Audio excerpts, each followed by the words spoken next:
Hey guys, um, welcome again to another stream. This time we're going to be doing an art stream. Now, I just want to tell you guys this first. Since the last stream and juggling between my job and everything, I wanted to work on something new for at least my stream output, or at least how my stream looked. And I've been working a little bit with DaVinci Resolve after doing some extensive research and tutorials. And I wanted to show you guys something that I'm really proud of and I'm excited to show you. It's something that's going to be, well, for me, yeah, it shows that I have a good set of a good skill set when it comes to editing and such, and content creating. But I wanted to show you guys this. So I'm not sure how it's going to look on the stream, but let me show you.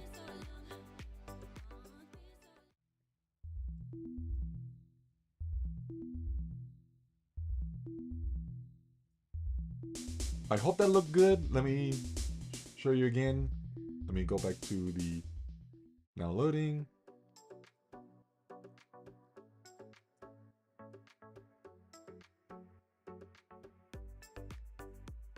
And let me show you again.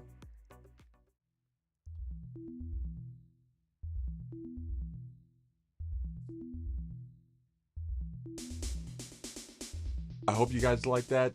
I made my own stinger transition. I was really excited on, well, it was very extensive on how it was going to look. And I did a lot of research. It was a minor headache because it was pretty much like solving a puzzle. But I managed to work out the bugs. I got it to look exactly how I wanted it to look from the previous one, because the last stinger I made, it was kind of basic and it kept bugging out on my system. It was like very CPU extensive. I did not want that, especially for future streams. And I wanted to rework it, see if I can work out the bugs and make it a little more streamlined, make it a little more easy on the CPU load. And I worked on it, what was it? I worked on it Wednesday night. And I put it together, went through the whole transition, looked at it, it looks flawless. It looks exactly how I wanted it to be, at least in my head. So I hope you guys enjoyed that. You're going to be seeing a lot more of that later in future streams. But enough of that.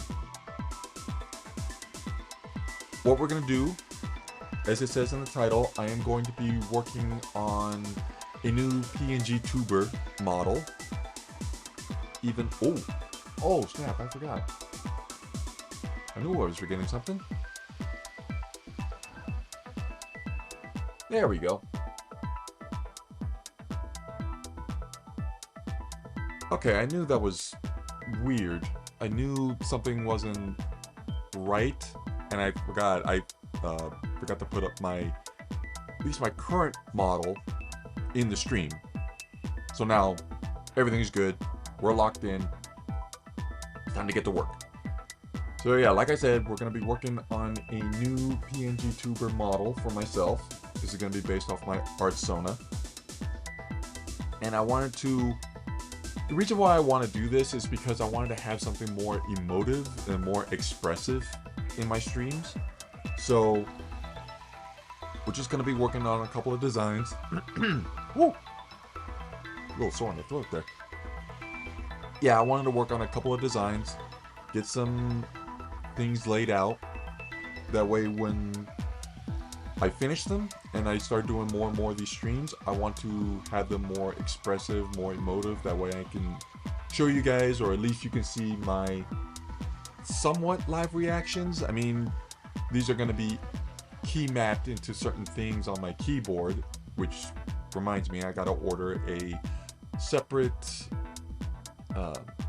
external keypad. My current keyboard doesn't have that. I mean, it has the numbers, but it's all on the one keyboard, and it's connected to my computer. I want to have something that if I'm going to be doing gaming, I want to have it set to OBS rather than my Steam Deck. So that's pretty much it. That's pretty much the laid out plan of what we're going to do. So let's start getting to work. Let me see how...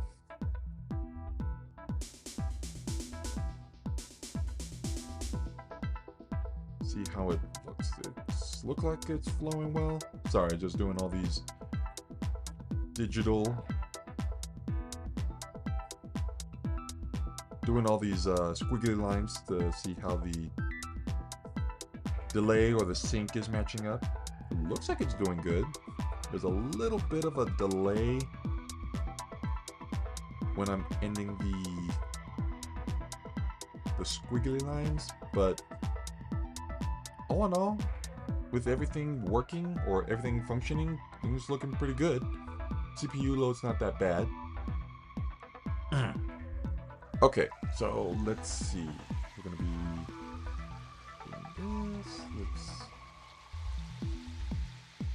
increase the size of the brush.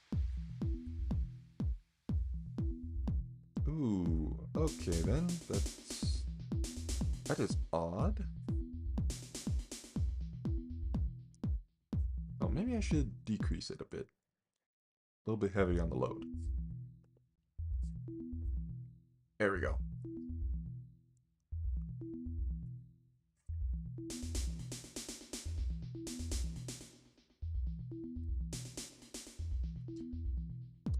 We're going to start with the default pose.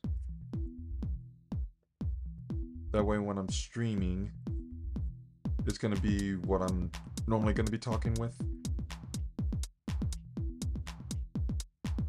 Yeah, there we go. Flow's starting to get much better.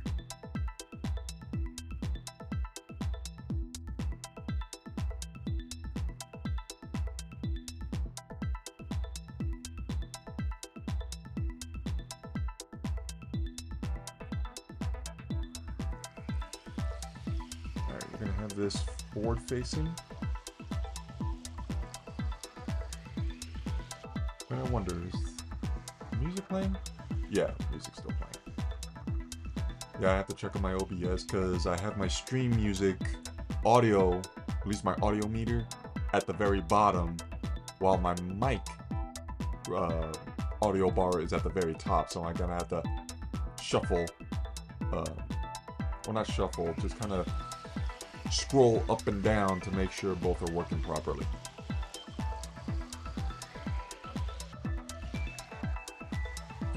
Let's decrease the size a little bit more. There we go.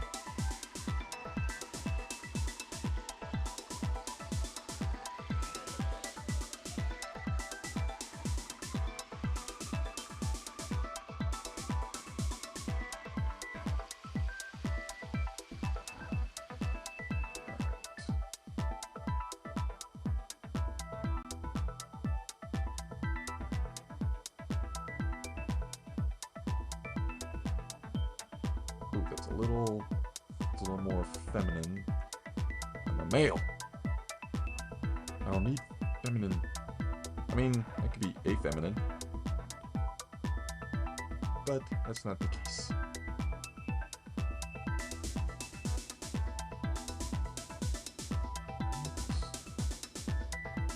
The circles. We're just gonna be doing a standard pose, just a standard standing pose.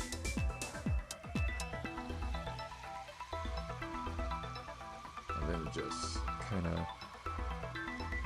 wean out the design a bit.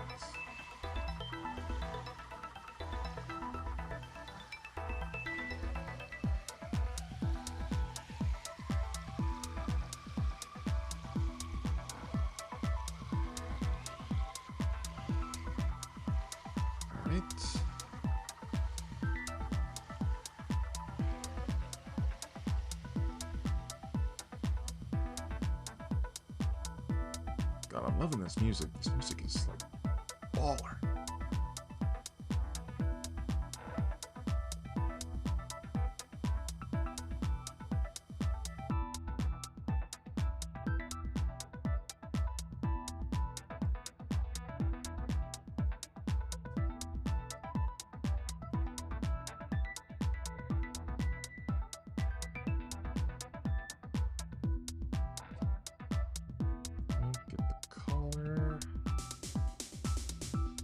to hit this a little bit. Oh, hello.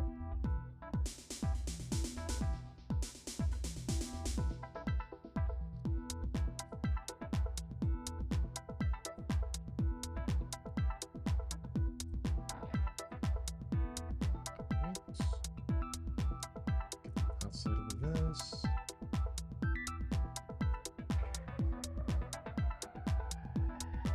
Get the center medallion.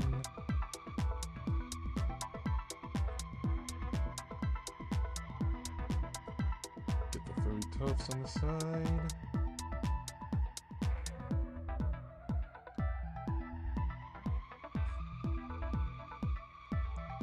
And this is gonna get, this part here is gonna be a little tricky, I would say, because I always have trouble getting this down right. Just trying to get this, trying to get this arm here.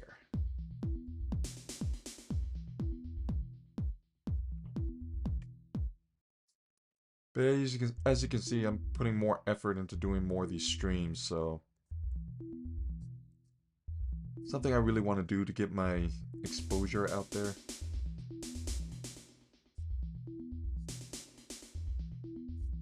Wrong direction. There we go. No, there we go.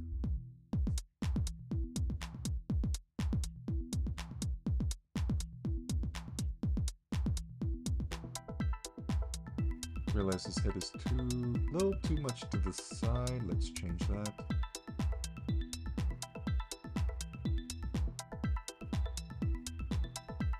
Okay, that's a little better.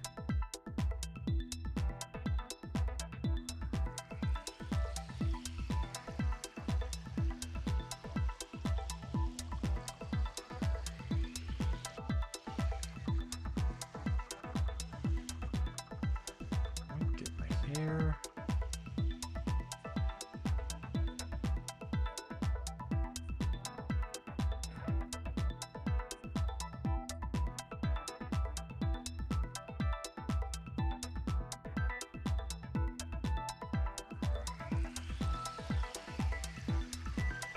Oh, I forgot the ears.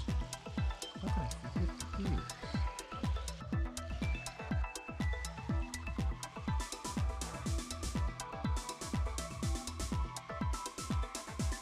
It's just going to be the preliminary sketch before we work on all of the details. Hold on a second. I need to take a swig of water.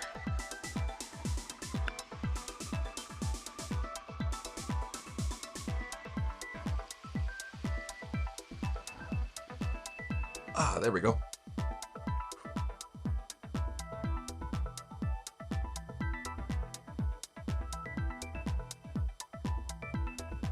Alright, I want to make sure I have like short hair, so. Oop, still have it on the eraser.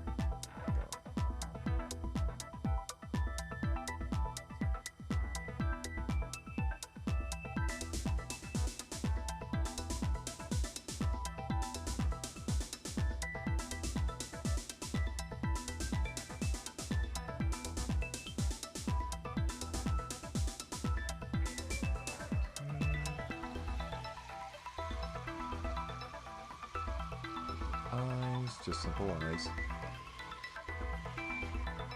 Nose.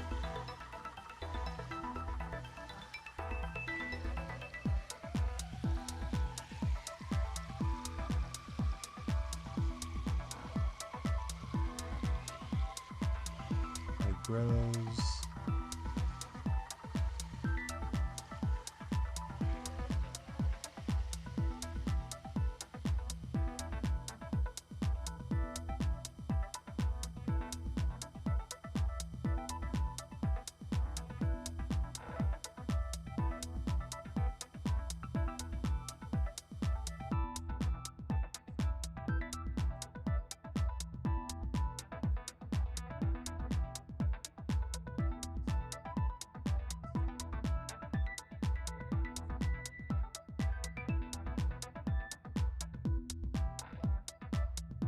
Sash around my waist. want to make sure I get that into the design.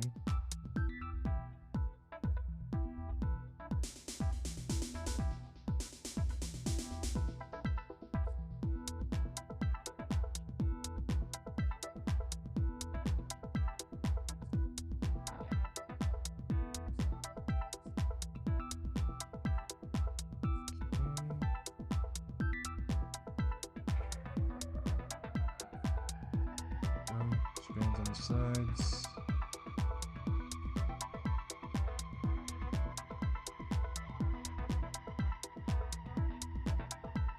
Let me add some more details on this. I got huge fingers. I accidentally hit the tool switch button on my pen. Happens every time.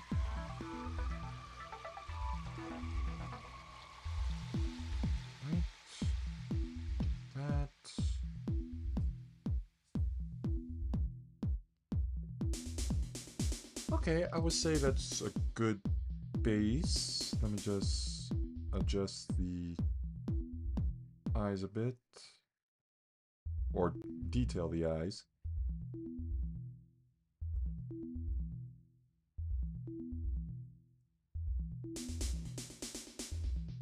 And then I want to have my glasses, or my shades.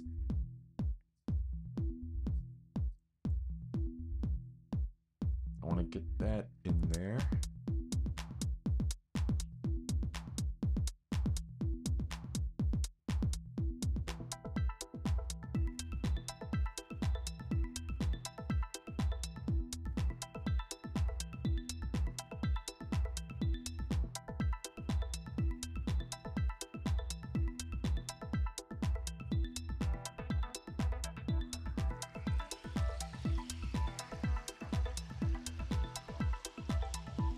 Okay.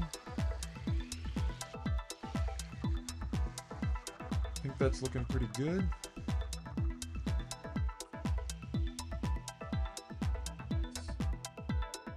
Bring it down and kind of add some more detail to that.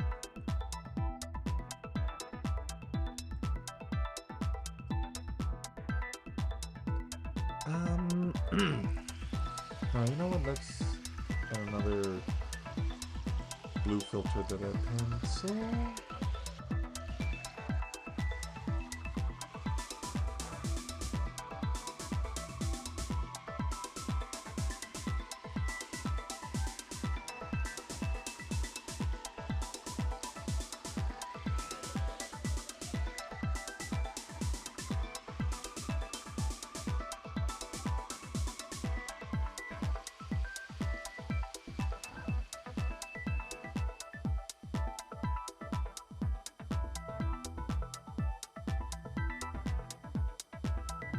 Yeah, I'm really liking this music now. This is really good, either studying music or work music.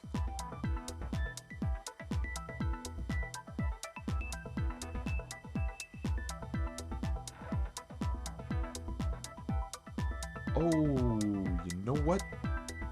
I knew I forget my process sometimes. Oh, not that. Merge with layer below. There, that way I don't lose,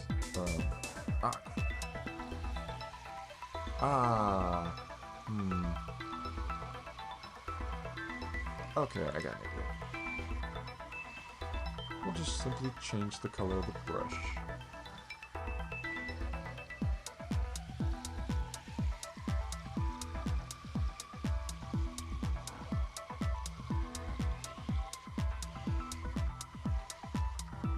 Put it down to more of a blue.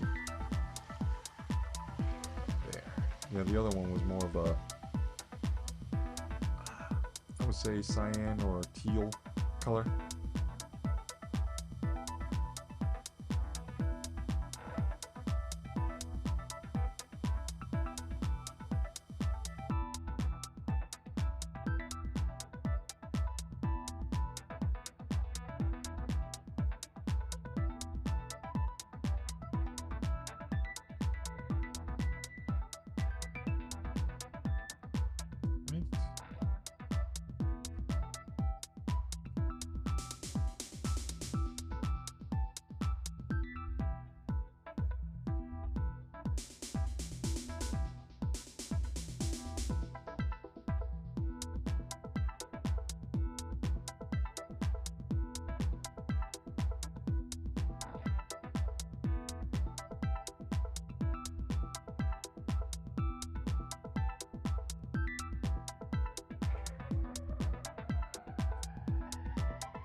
Ooh. Hope you got... Wonder if you guys heard that. I just popped my thumb knuckles. Or popped my thumb. Pretty much.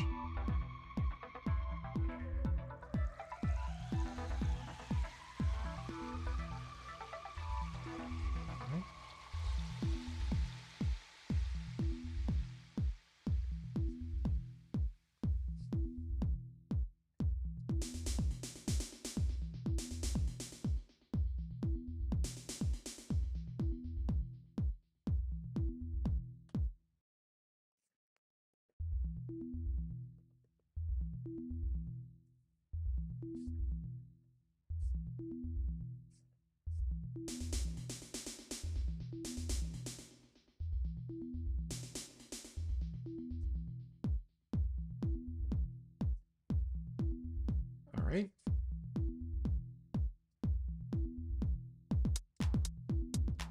Details on the shades.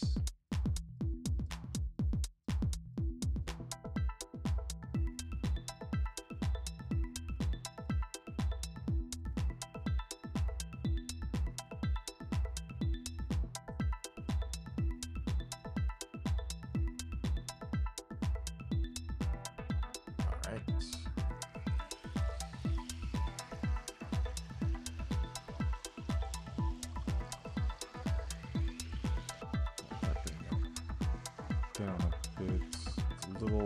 Looks a little too far. Oh no, never mind. No, it's looking good.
Down.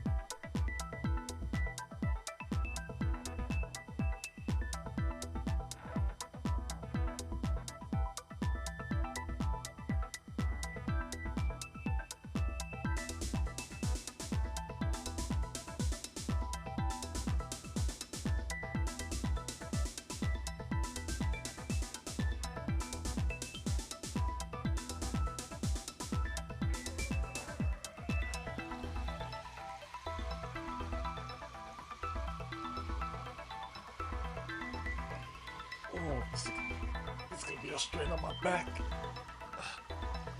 Sitting at an awkward angle. Trying not to lean so much.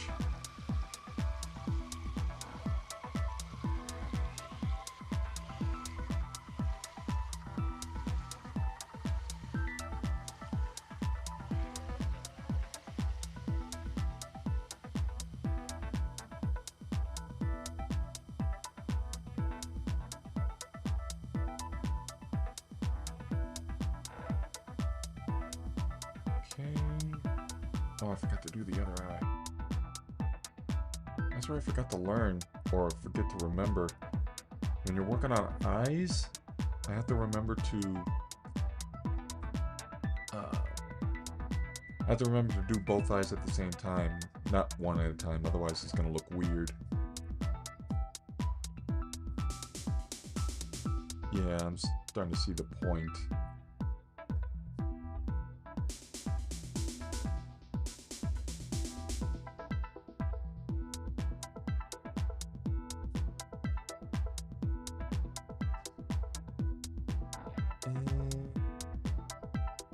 Getting a little better.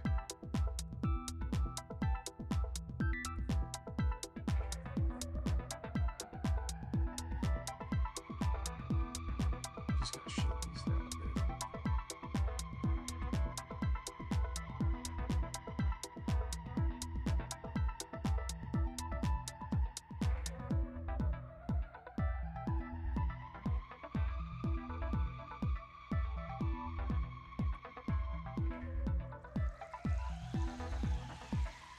I don't know why I'm doing long eyelashes. I mean, granted, I do have long eyelashes, but let's not make it too apparent here.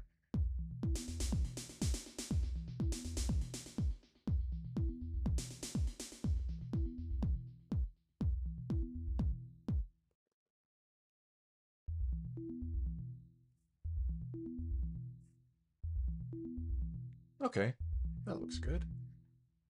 I forgot. One of the unique parts of my art Sona is that I designed him with kind of a, what's the word? I designed him with a Hitachi kind of Hitachi-like hairstyle with his beard, at least on the sideburns. So I want to make sure that's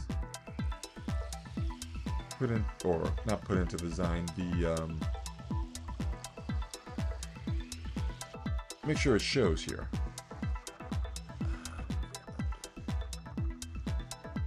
This area is gonna get blocked off anyway, so probably should just erase it, or not. Oh yeah, just erase it, because it's not gonna show. And I gotta remember, can't have tangents in any of this artwork. I learned that from art school.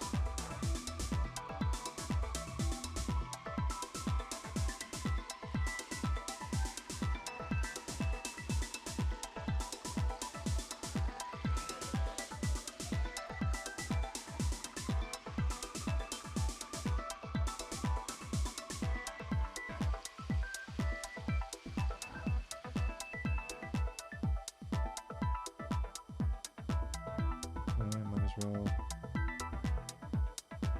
get rid of that too.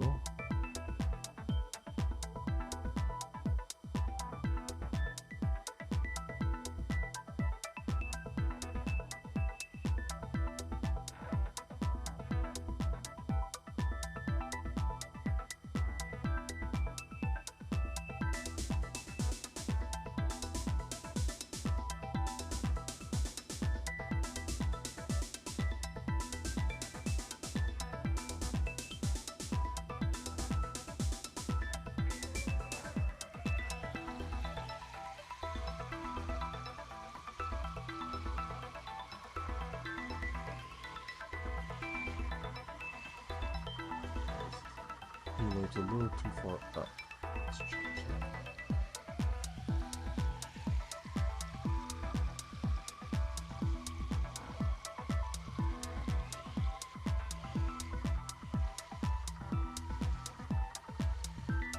Nice.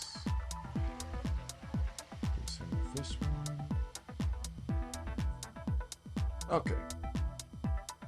Got the gears. Base is coming along really nicely.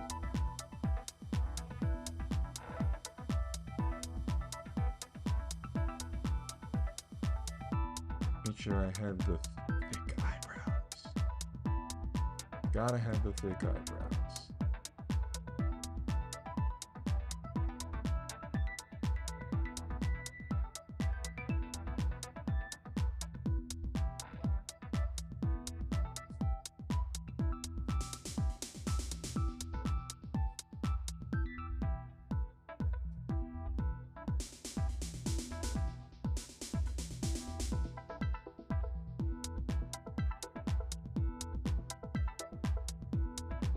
Nice.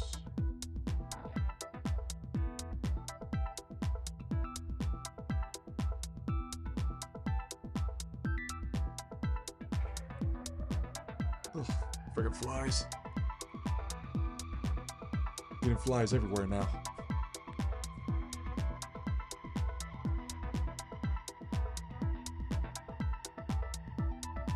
Well, let me close that because I don't need that at the moment.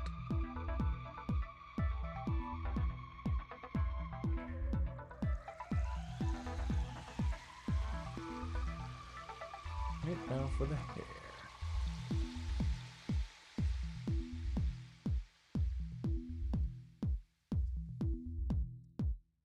Want them to have messy hair, because that's what I have.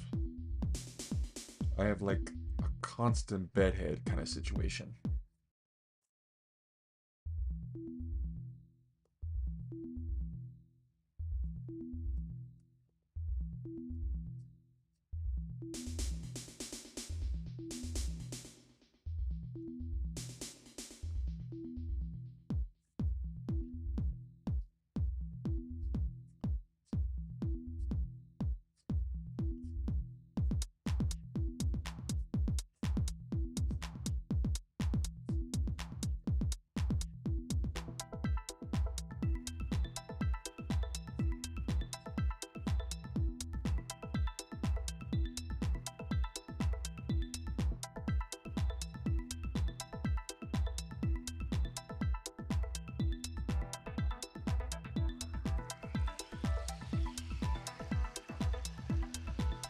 Okay.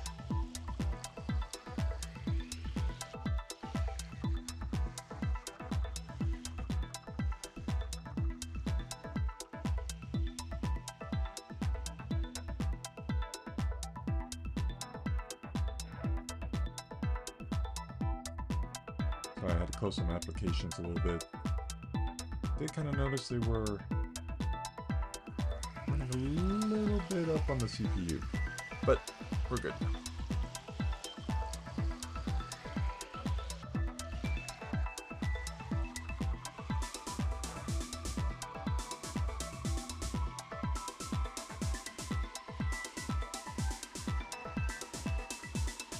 Let's show it on the sides a bit.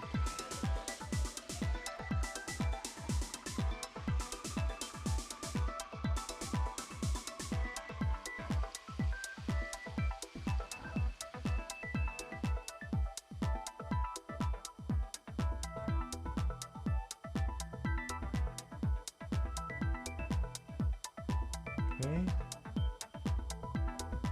Looking really good.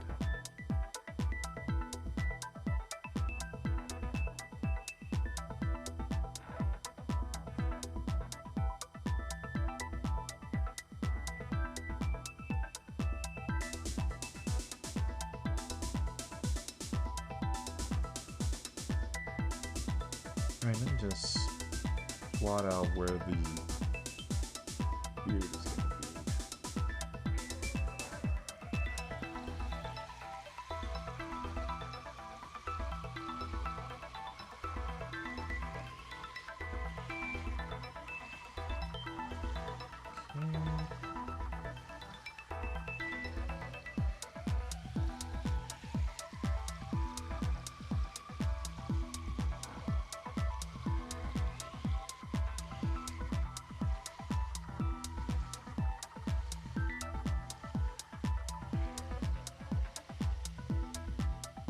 Nice.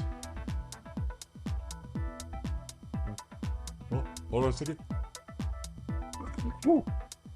Oh, excuse me. That was a heavy sneeze.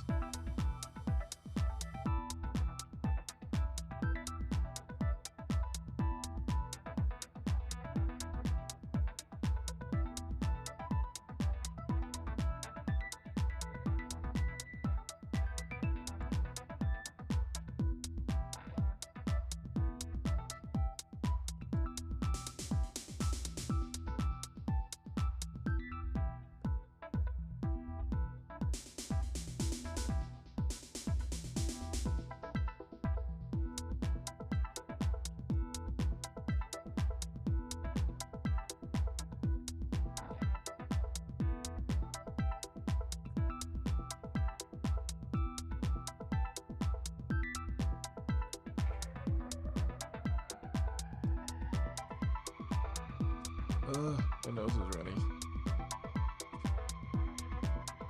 It's the curse of the early morning.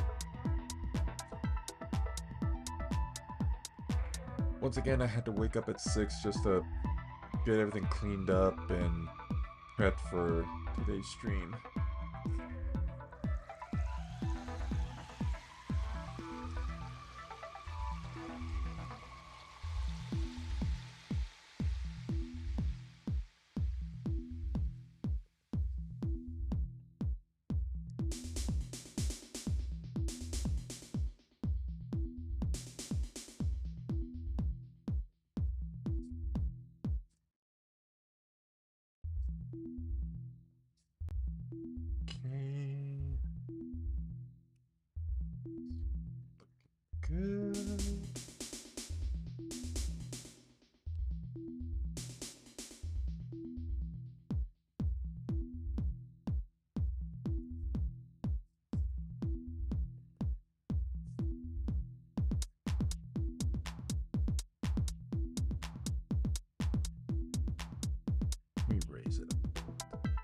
decrease the size of the brush a bit. Ooh, a little too much. There.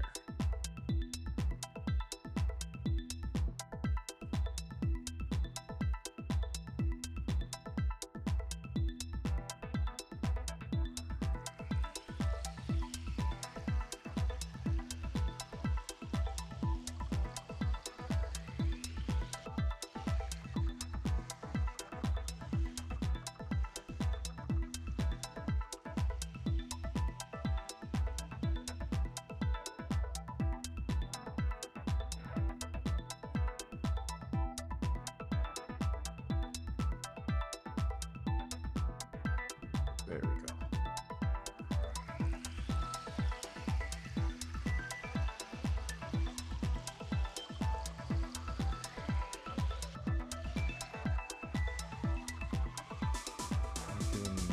Give it kind of like a... I always like the hexagon design for this medallion chest piece kind of apparatus. But I like it to have like a shield kind of design. Not like a straight hexagonal sign, but a shield design.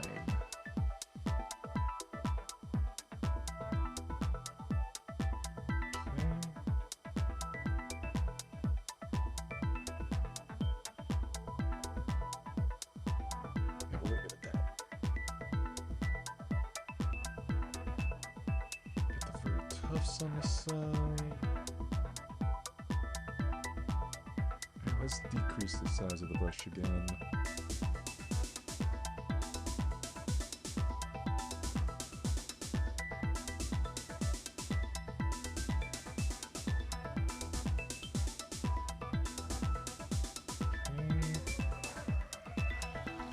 Looking good, looking good.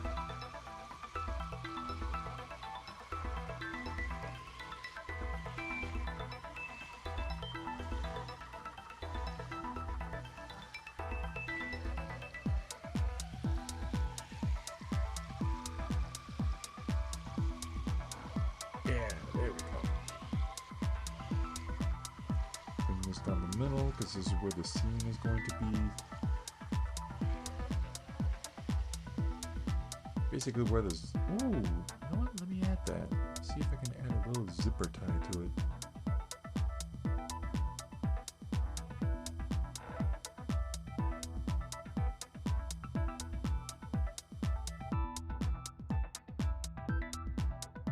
I mean,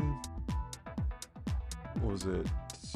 Now that I think about it, could this medallion or this chest piece here could be like a clip.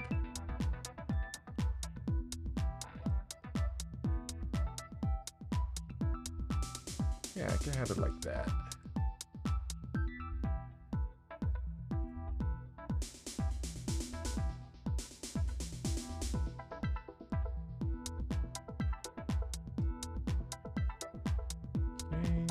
Ooh, let me change that out a bit.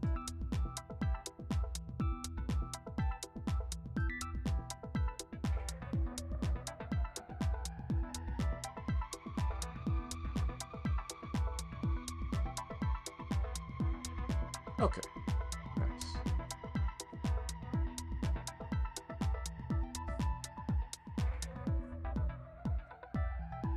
Get this detailed in.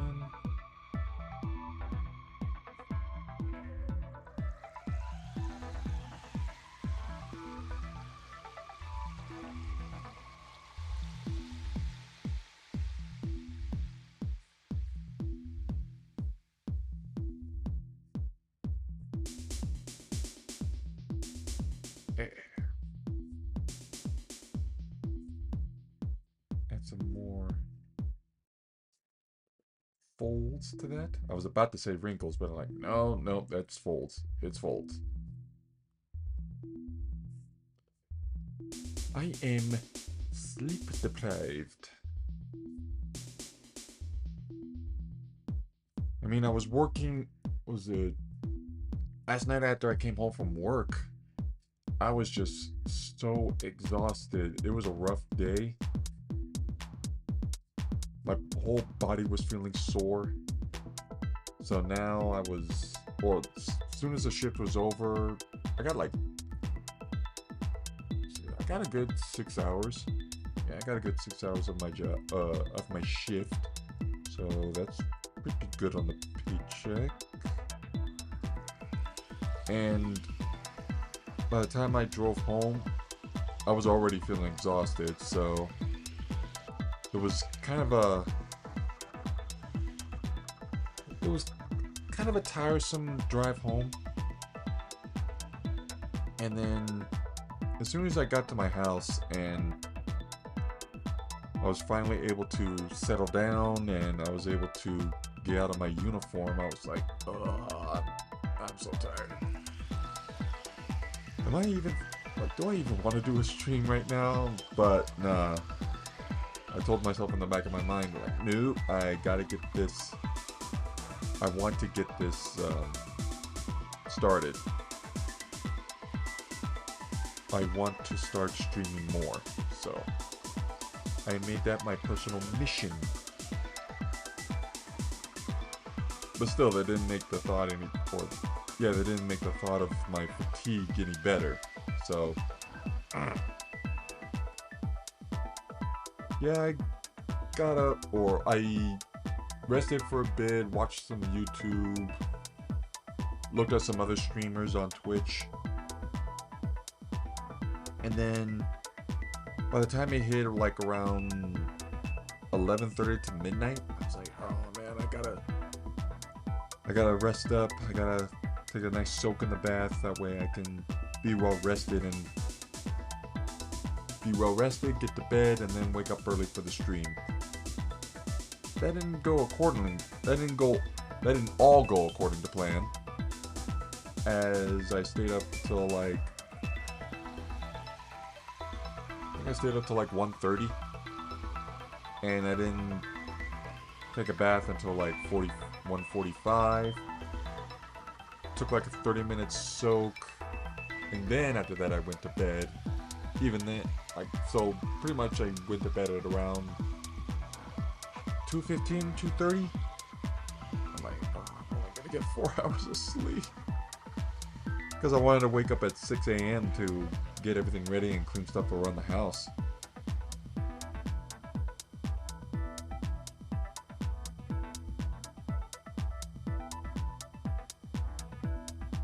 So it was a rough night. Probably after the stream I'm gonna take a nap. Nap always sounds good.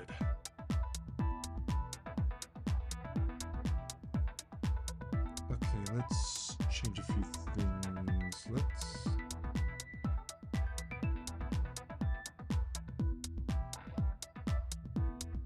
Let's add this in there.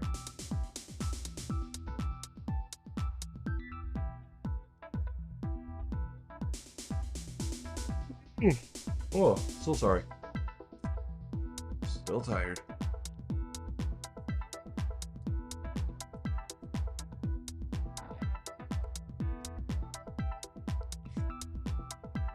Okay.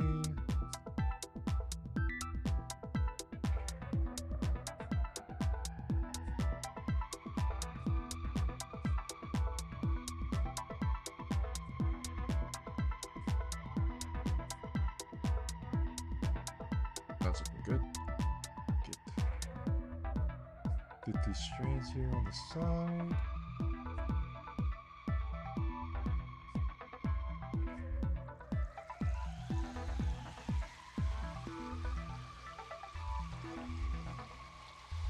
Nice.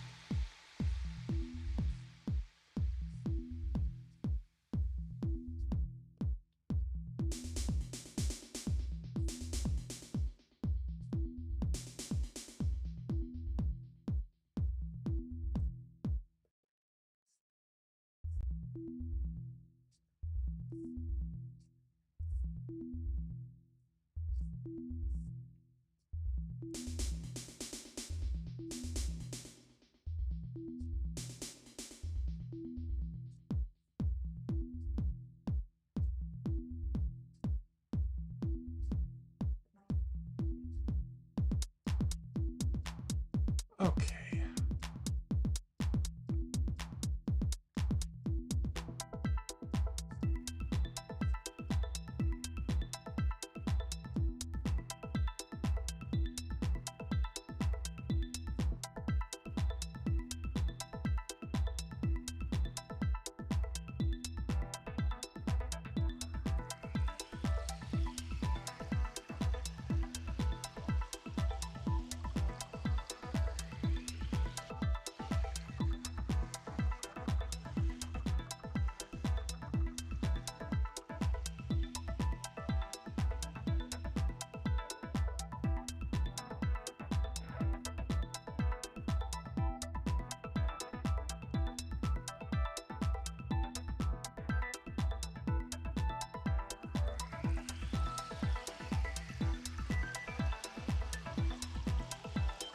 All right, arm's looking pretty good.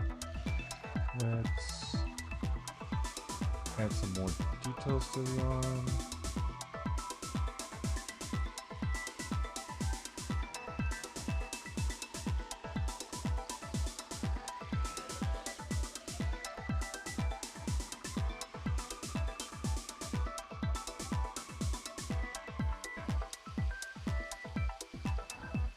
Okay. Oh, wait.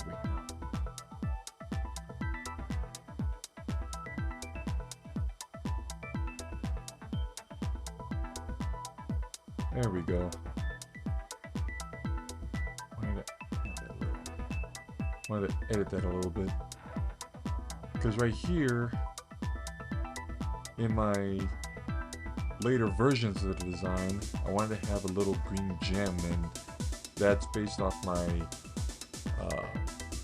I added that as inspiration from my birthstone. So see if you can guys guess what my birthstone is based on that description alone.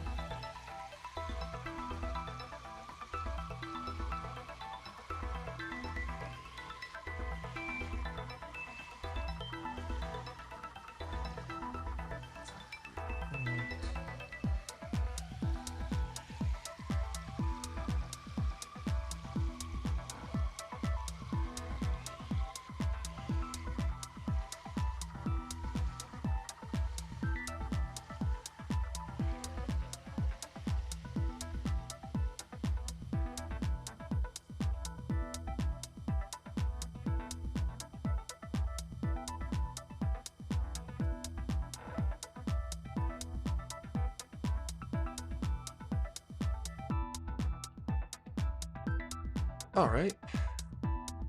I would say that's pretty good. Ooh, let me just notice this. This arm is a little too thin. I want to have some space between the fabric.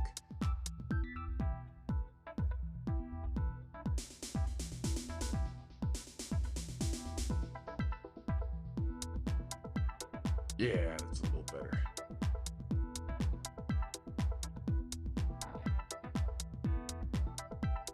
Okay. Alright, hold on. Let me take another swig of water. And straighten out my back. Oh.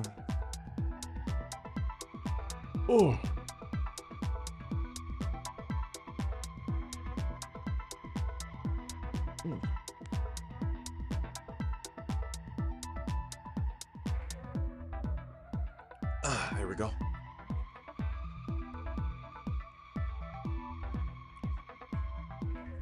Let me fix this up a bit. Add a few more details.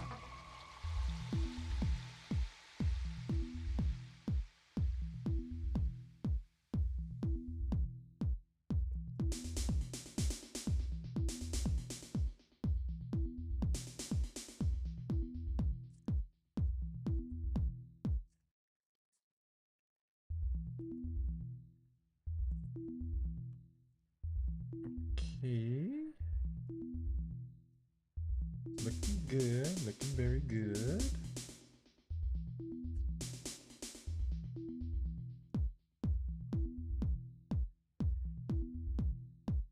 Let me just add the eyes real quick, that way I can plan that out later once I do the line art.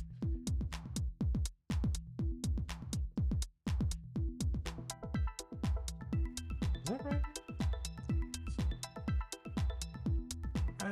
Yeah, I'll say so. Okay, that's the standard one. Yeah, I would say that's finished on the planning on the standard pose. Now let's start to work on something more exotic. So new layer. Let's see, what's the next one? I wanted to be emotive, so let me see if I can do anger real quick.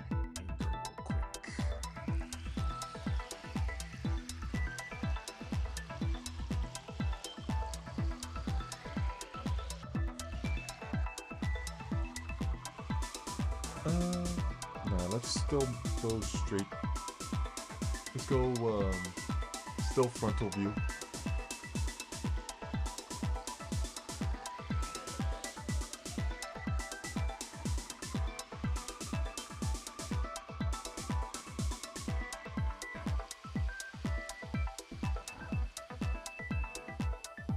And I should have known, well, yeah, I should have known that this was going to be interesting because I got to stay on model.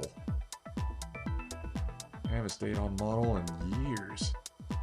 Not since after I got my degree in art school.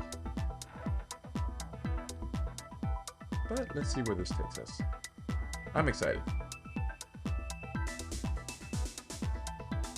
I'm excited to see where this goes.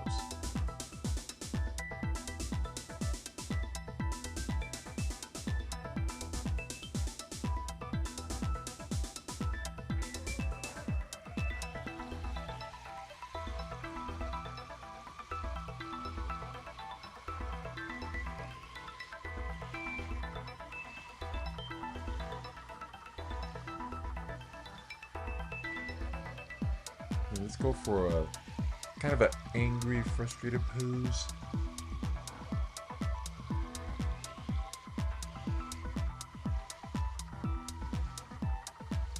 Work quickly, work quickly.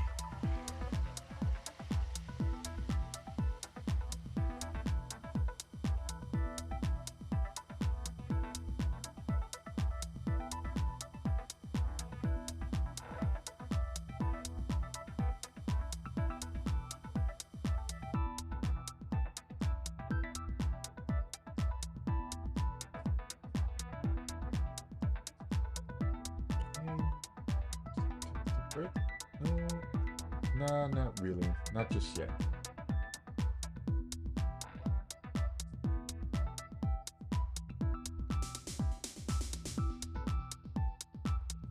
Because I've been working, yeah, I've been working for an hour so far, so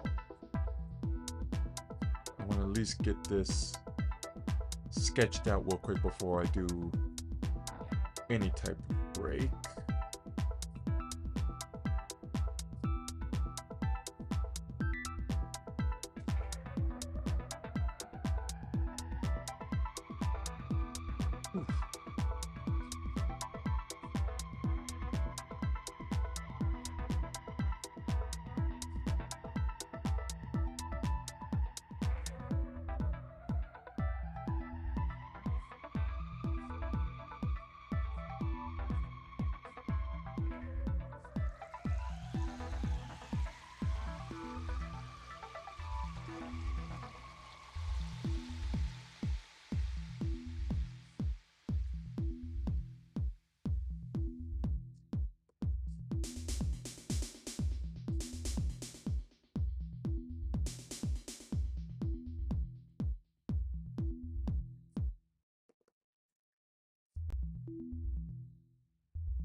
I'm going to have to shrink this down.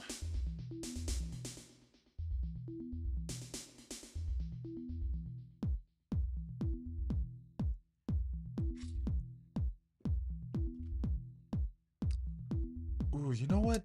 This is starting to look a little too choppy. I want to adjust something real big. I'm just going to adjust the image resolution. Let's see, that's inches. What about pixels? Ooh, 3000 pixels. I think that's okay on the standard kind of thing, but I want to...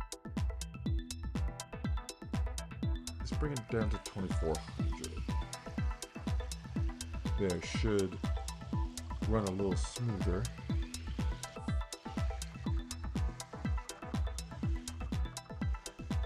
Yeah, it's working a lot smoother.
Whoops. Got the wrong brush again.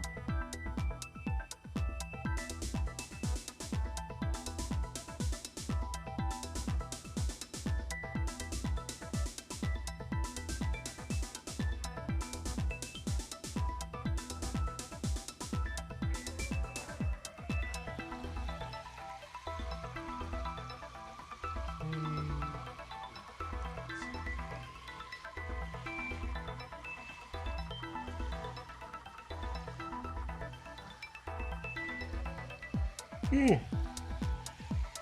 Oh, good lord. Just with the water.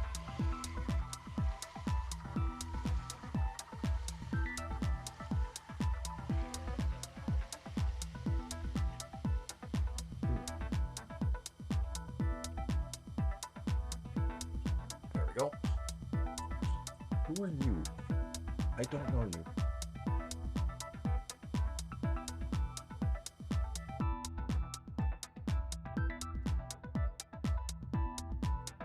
Okay.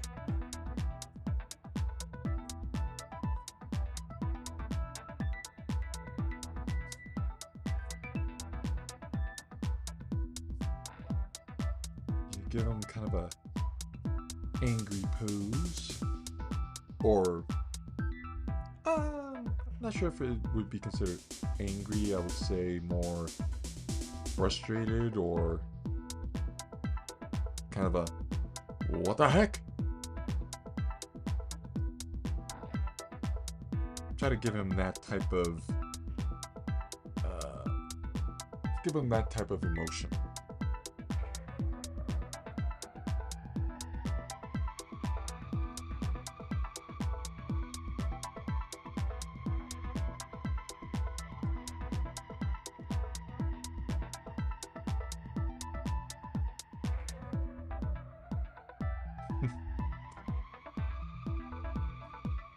That looks so silly. So silly.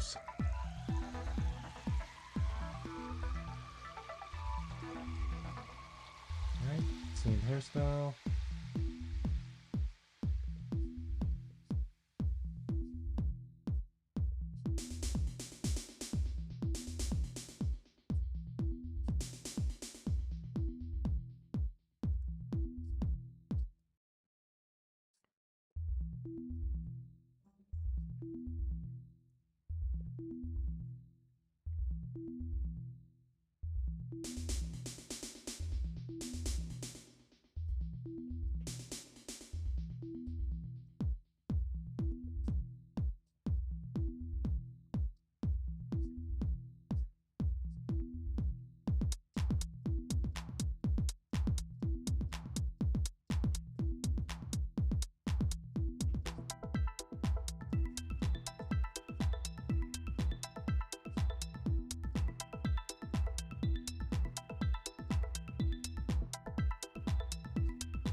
This one's gonna be, oh boy, because as with any other artist, I suck at hands.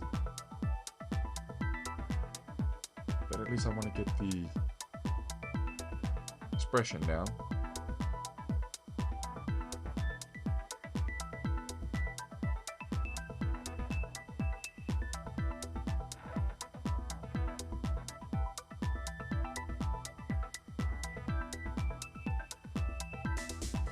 I like how, like in my head, I like how this is gonna plan out because if you follow me, on my Instagram or my Blue Sky account, I posted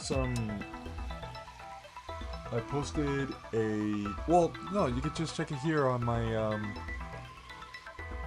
my avatar here on the stream. Yeah, if you can look at, see it real quick, and you notice the color black flames around my collar. I want to have that. I've been having thoughts about that having a purpose, and that pretty much signifies my, at least in my lore, it signifies his or my inspiration, and it's pretty much like the more inspired I get, the bigger the flames are, or if I'm more emotive or more expressive in a way, it also reacts to that kind of thing. So I thought, okay, that'd be nice. That'd be an interesting thing to look at. So for this one, since he's gonna be angry, frustrated, surprised, whichever you may call it, I'm gonna have it where the flames are kind of like going all over the place. Alright, it shows that he'll be surprised. I'm like, or he'll be like, what the heck's going on? Come on!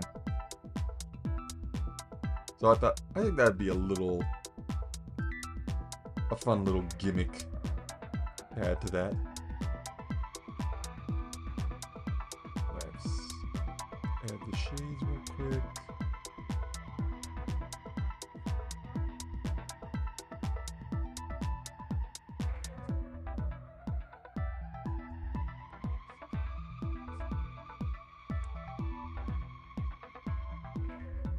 Okay.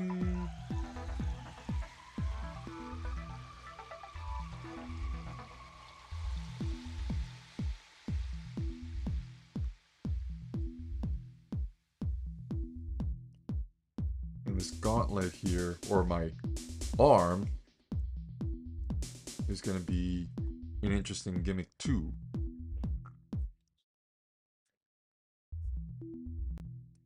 For a second, I thought it was going to be over 900,000 posts. Or 9,000 posts. No, or like, no, it's not going to be like that. I mean, I could have it like that. I mean, you did bring that thought up to mind. But, I'll have that later down the road. Right now, I'm just going to focus on getting the basic expressions. Channel emote. I do need to work on some emotes later in the stream, so, or later in the future streams, so that'll be for next time.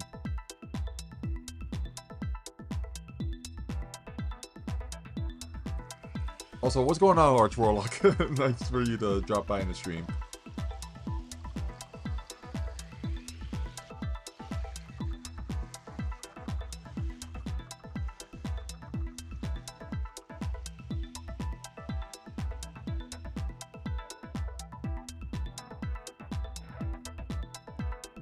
Okay, I would say that's good enough for the base. Well, hold on, let me add some details on these hands here. Get the fingers.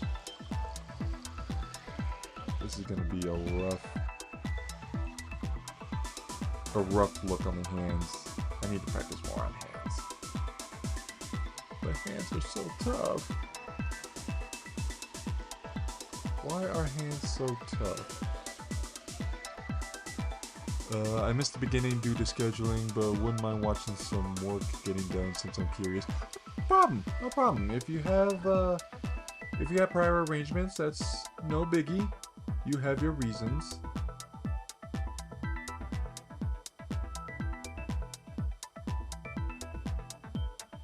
I just hope everything is going well for you, that it wouldn't cause trouble because of your schedule.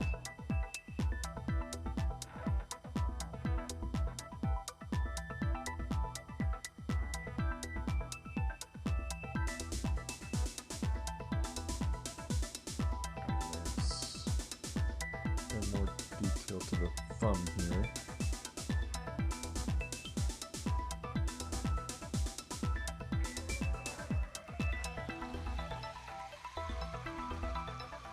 Ooh.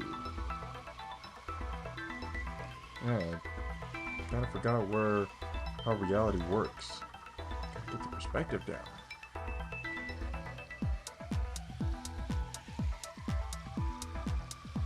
Okay, I would say that's good. Let me... Oh, okay.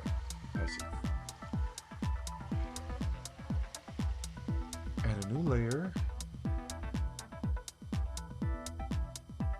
Oh, shoot, I keep forgetting.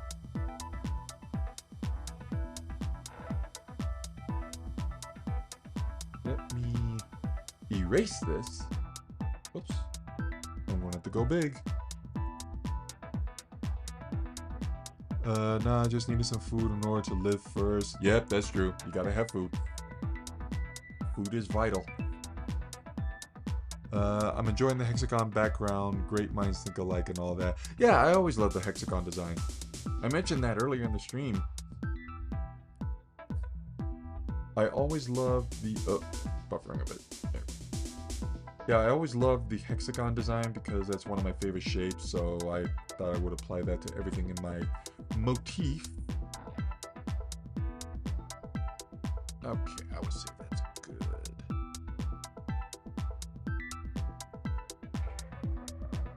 What the? Okay.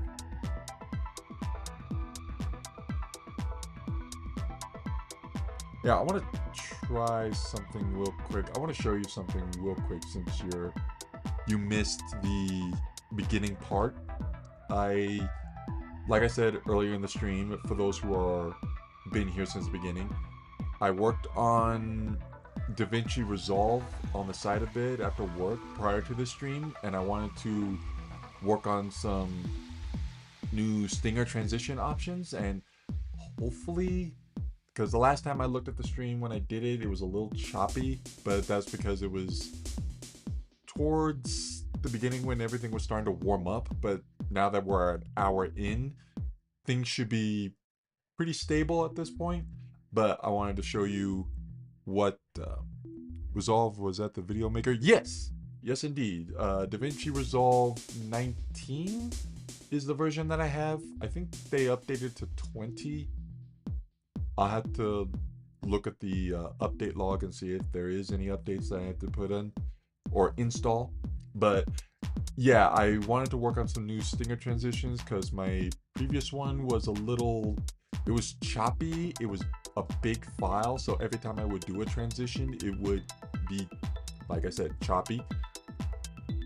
But I worked on it on Wednesday night, and I wanted to kind of start from the ground up again. Wanted to start over and see if I can work on some more interesting or more intricate ideas on this stinger transition. So I'm going to show you real quick. Hopefully it shows up well on the stream.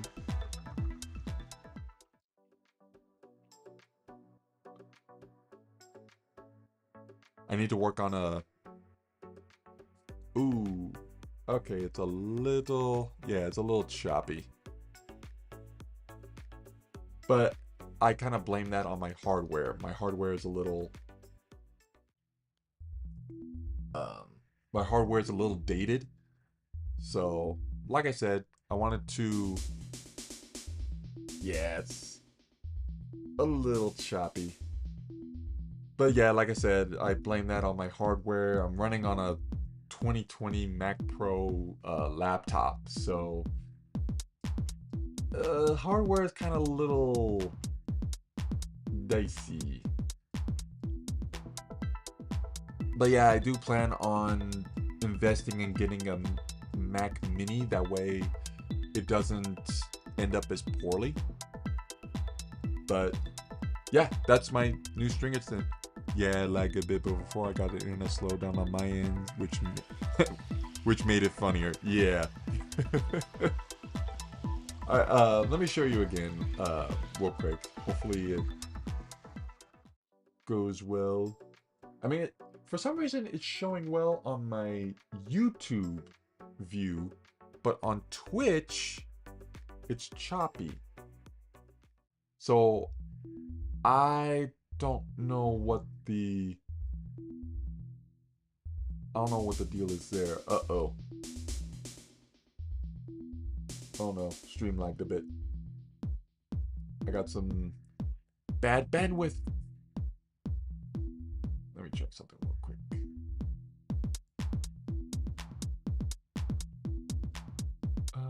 Let's do that.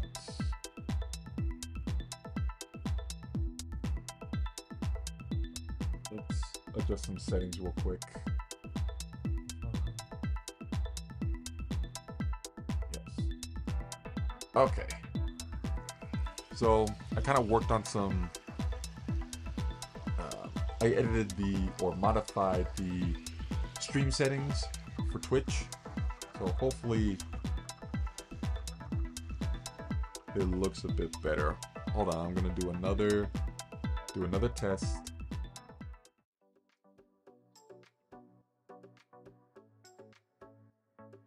I get a delay when I look it on the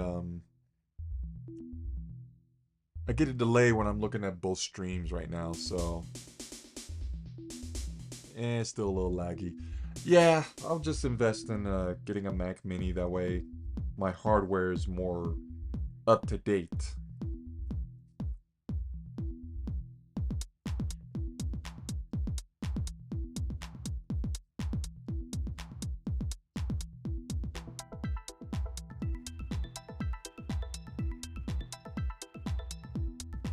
Yeah, that's been in the planning, or that's been in the plan for... Wait, what am I doing?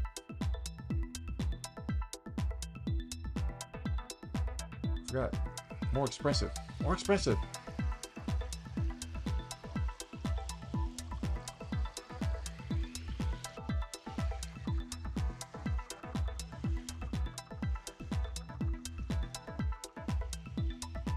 There we go.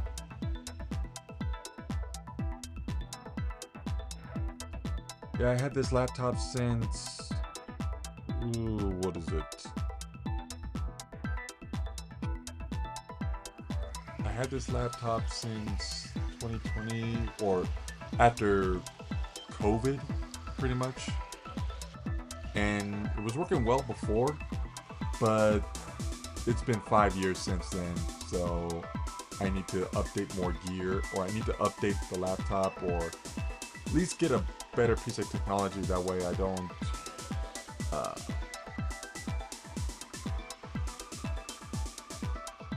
what is it? That way I don't lag a bit.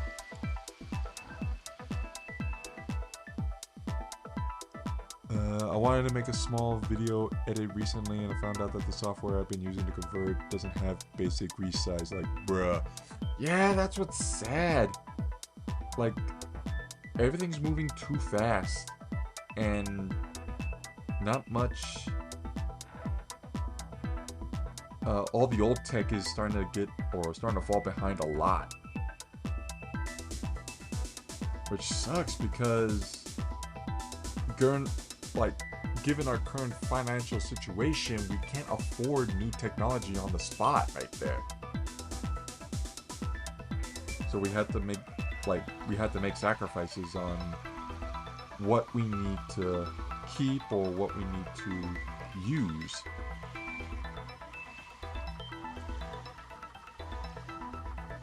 But hey, that's the way it is.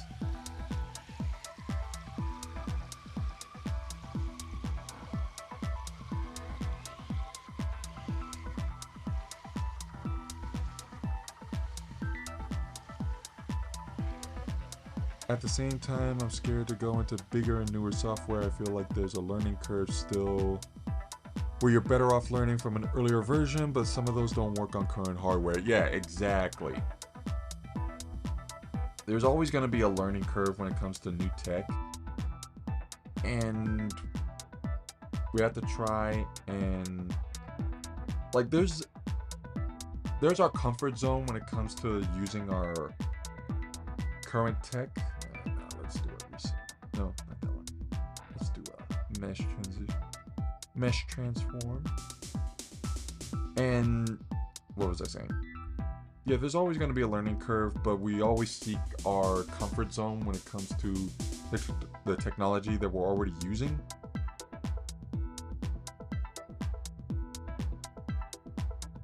And so whenever we have to use new tech, we always get scared that, hey, this isn't what I remember doing. Why is it so different? And you have to struggle and research on so many different things to work at. But yeah, I'm still using image software I got in 2007 on a school computer. Wow. That's what's the word? That is reliable in a way and resourceful. But it's like, okay, dude, like all the way from 2007? I don't think I have anything on my system currently from that far back. I think what I had before, I think I had Manga Studio Debut on my, I don't know if it was on this one or on my old HP laptop, but oof. I'm surprised it still works on Windows 10. Yeah, Windows 10 was pretty reliable back in the day. Well, no, I'm not sure if people are still using Windows 10, because I heard from a news source or some other social media accounts that says that Windows 10 is being pretty much decommissioned, and it will no longer be available on any current laptop systems. They're forced to use, or any other laptops that they still have, they are forced to update to Windows 11, and that sucks for everyone because everyone hates Windows 11. It's not user friendly, it's not hard drives, or it's not hardware safe or hardware reliable.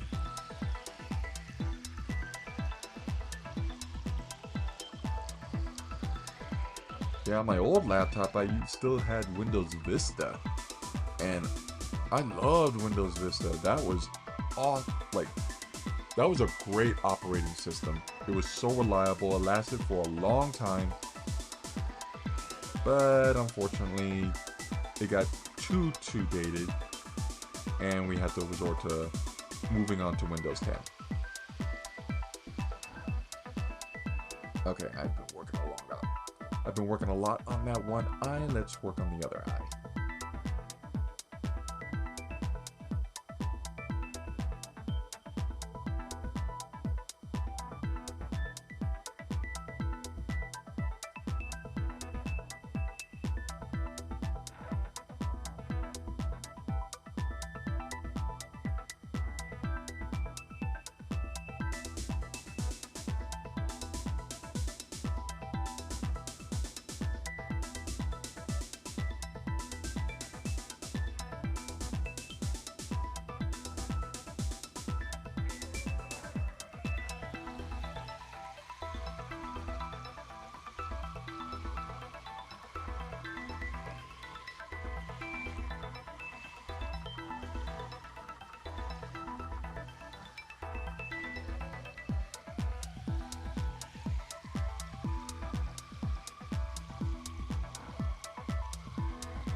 That looks good.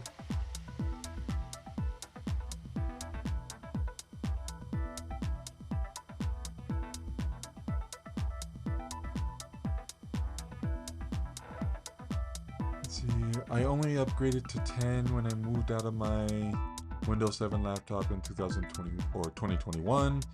And the whole switch to 11 not only feels like it's too soon for me, but also breaking the system with all the AI video coding is atrocious. definitely, I could not agree more. Everyone is like relying so much on AI, and it's horrible. It's a horrible look on how we're progressing. I never use AI as well. Like, me and other sensible people, like, we never use AI. Why would we use AI? Why? It's so stupid.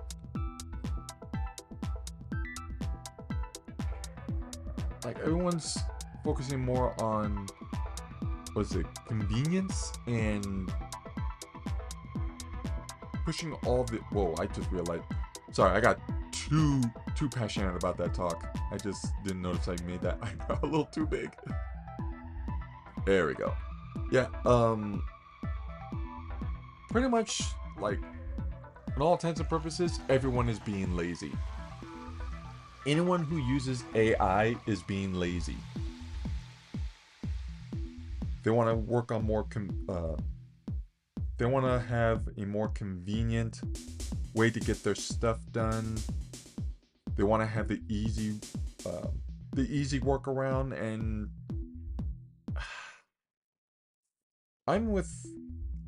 I grew up with an older generation, and we grew up on trial and error and pain and suffering when it comes to learning new stuff.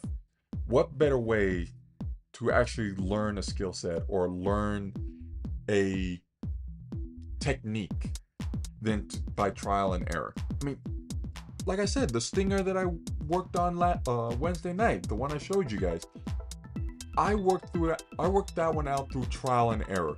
It was a massive headache. I was not familiar with DaVinci Resolve at all. Well, no, I wouldn't say at all. I have prior experience with it, but far less than any other video editor program. But hey, I worked at it. I did the research. I found tutorials and things like that. I worked out the bugs, and I got it the way I wanted to look. It looks perfect in my opinion, and I don't understand why people would not have that mindset when it comes to learning new stuff. It's so ridiculous. I was thinking about how I wouldn't mind software having a basic mode, training wheels, but these days they just replace it with AI, and that's how you don't learn a thing. Exactly. Oh, I'm about to bang my fist on my tablet here. Yeah, it's exactly right. The reason why we're degrading so bad and nobody's learning anything is because we're not being... There's plenty of people out there on YouTube, Twitch, like pretty much any social media, any site is helping you learn some new stuff. The disappointing thing about that is just people on the receiving end, people actually looking through the research and everything, they're not putting forth the effort. They are not being resourceful enough to actually stick to the plan. Like, they have a bad attention span. I'm just gonna call it right out. They have a horrible attention span, and they tried to learn what they could, but I guess I'm willing to bet, I'm gonna say with the benefit of the doubt that yes, stuff is getting a little difficult. Things are getting a little complicated and things like that, but you have to have the tenacity and the drive to actually continue forward. I did not spend the last 20 plus years of my life learning how to do art to get to, like, just to fail. I am not going out like that. It's just, and this is just me, I'm too stubborn. I'm too stubborn to quit. But, it's so sad to see that this generation is not putting forth the effort on learning new stuff.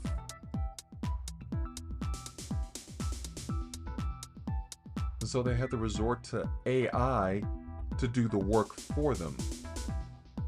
It's just so sad. Like, just recently I was watching YouTube and I was looking through the, what is it? The YouTube shorts. And I noticed that they are doing the video rescaling or upscaling AI thing that was forced on the YouTube app. I'm like, this looks so ugly. This looks so ugly to look at.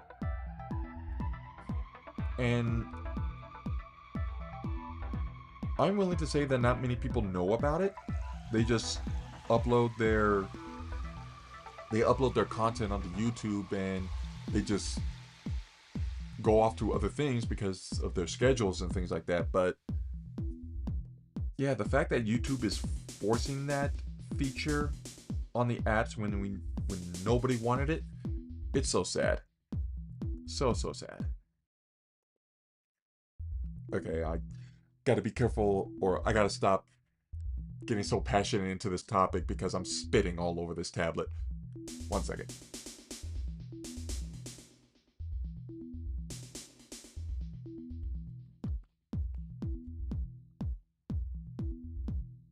Ooh.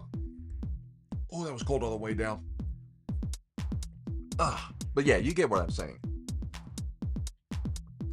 Back in the day, I just tried different things in software, messing around to find things that I actually liked doing, and even if there was something I failed at, I was still interested in trying. Exactly.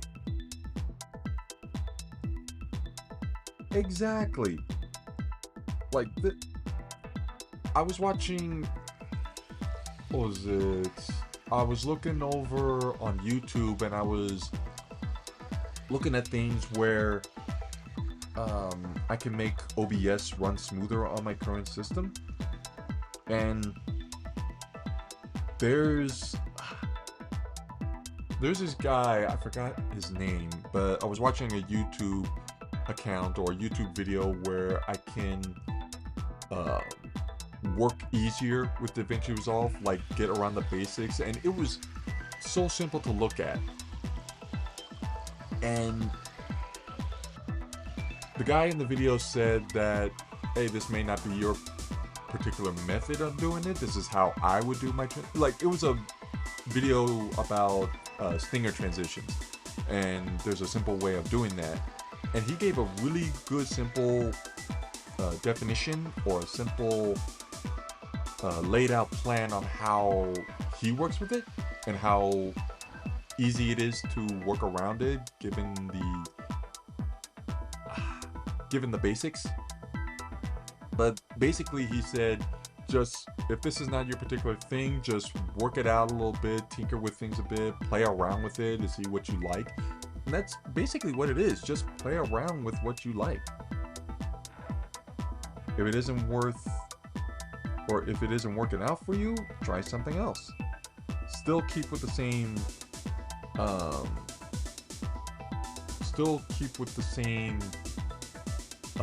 flow or the same inspiration to tackle that particular field, but just work at it, play around with it.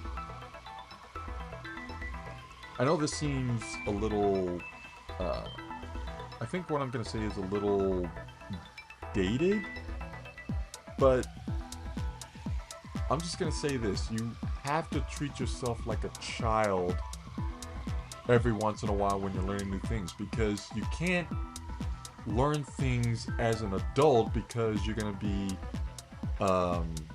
what I feel is that you're gonna be too stubborn to look at it, and you're gonna be a perfectionist in a way, and you're like, okay, this is not working out like this, I should stop, work on something else, like not use this app or this program whatsoever, just work on something more easier and things like that.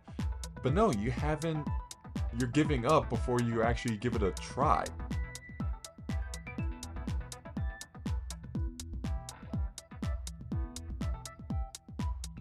That's just how I feel. You're just not, you're quitting too easily.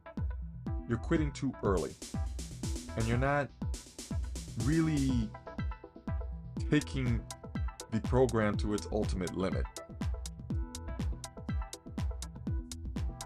Like, I remember there was a quote from, what was it? I was watching a fight scene on YouTube. It was from Fate's Day Night.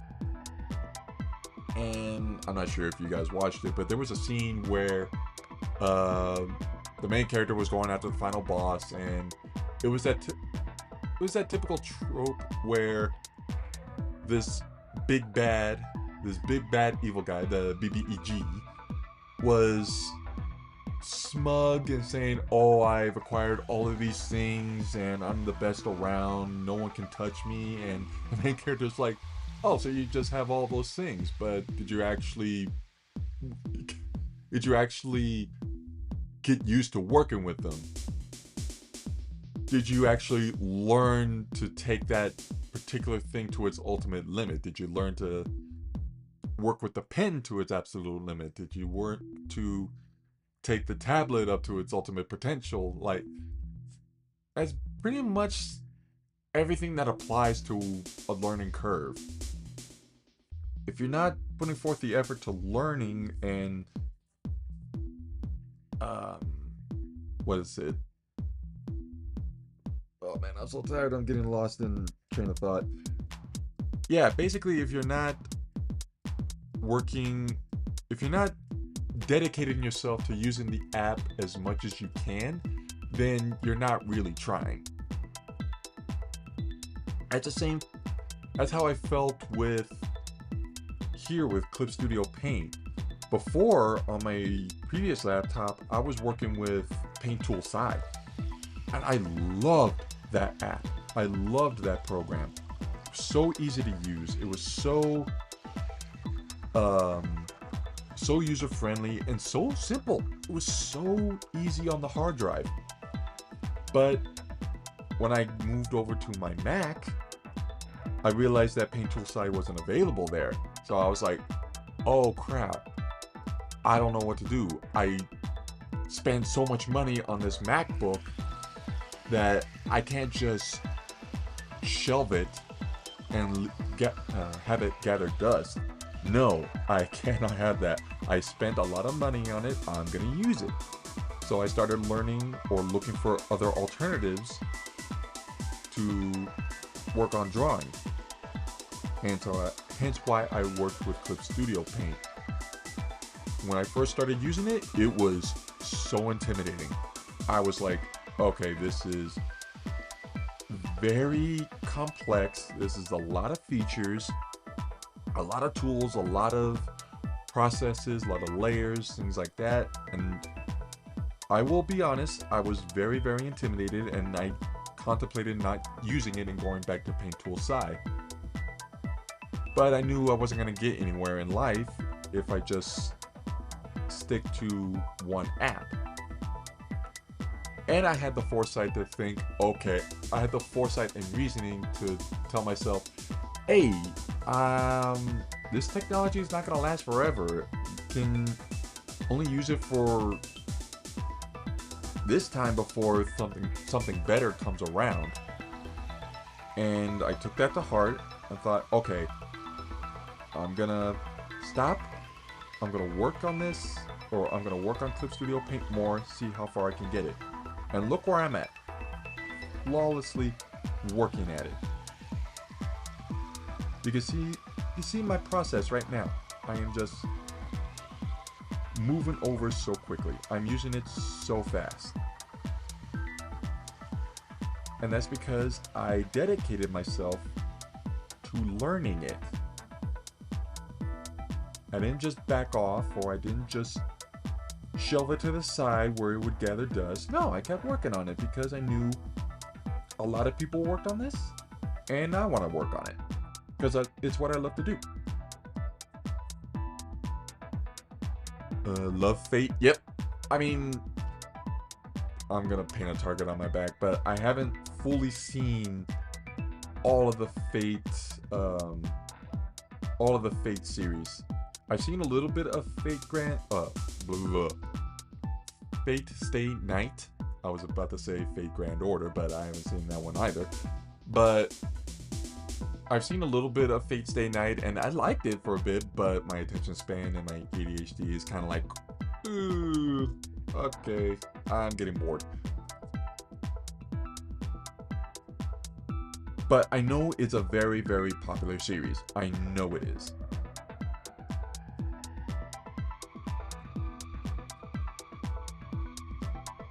So yeah, there's my passionate speech about dedicating yourself to a form or technique or skill.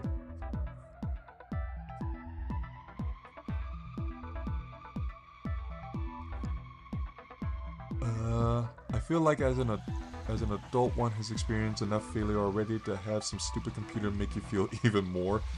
But if you want to try something, you need to reframe how you view failure and how much it affects you in the grand scheme of things to continue forward. Precisely right. Exactly right, Arch Warlock. You said it very, very eloquently. I like using that word, eloquently. Makes me sound so refined.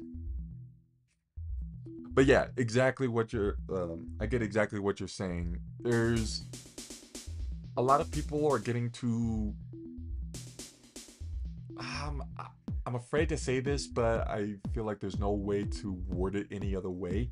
A lot of people are becoming too sensitive on how they view themselves or how they look at things, and they're not seeing the brighter picture of it. They're looking at the downside saying, okay, this is getting really bleak, this is getting really sad, I should just stop.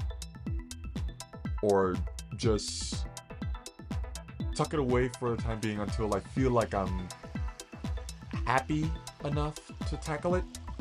But life doesn't work that way. You gotta keep trying even if you're down on your luck. Oh man, I'm spitting all over my tablet screen. Ugh. I am just talking a lot. But yeah, you're just, like I said, you're giving up too easily and you're not looking at the pros on it. You're only looking at the cons of things. And take it from me, I've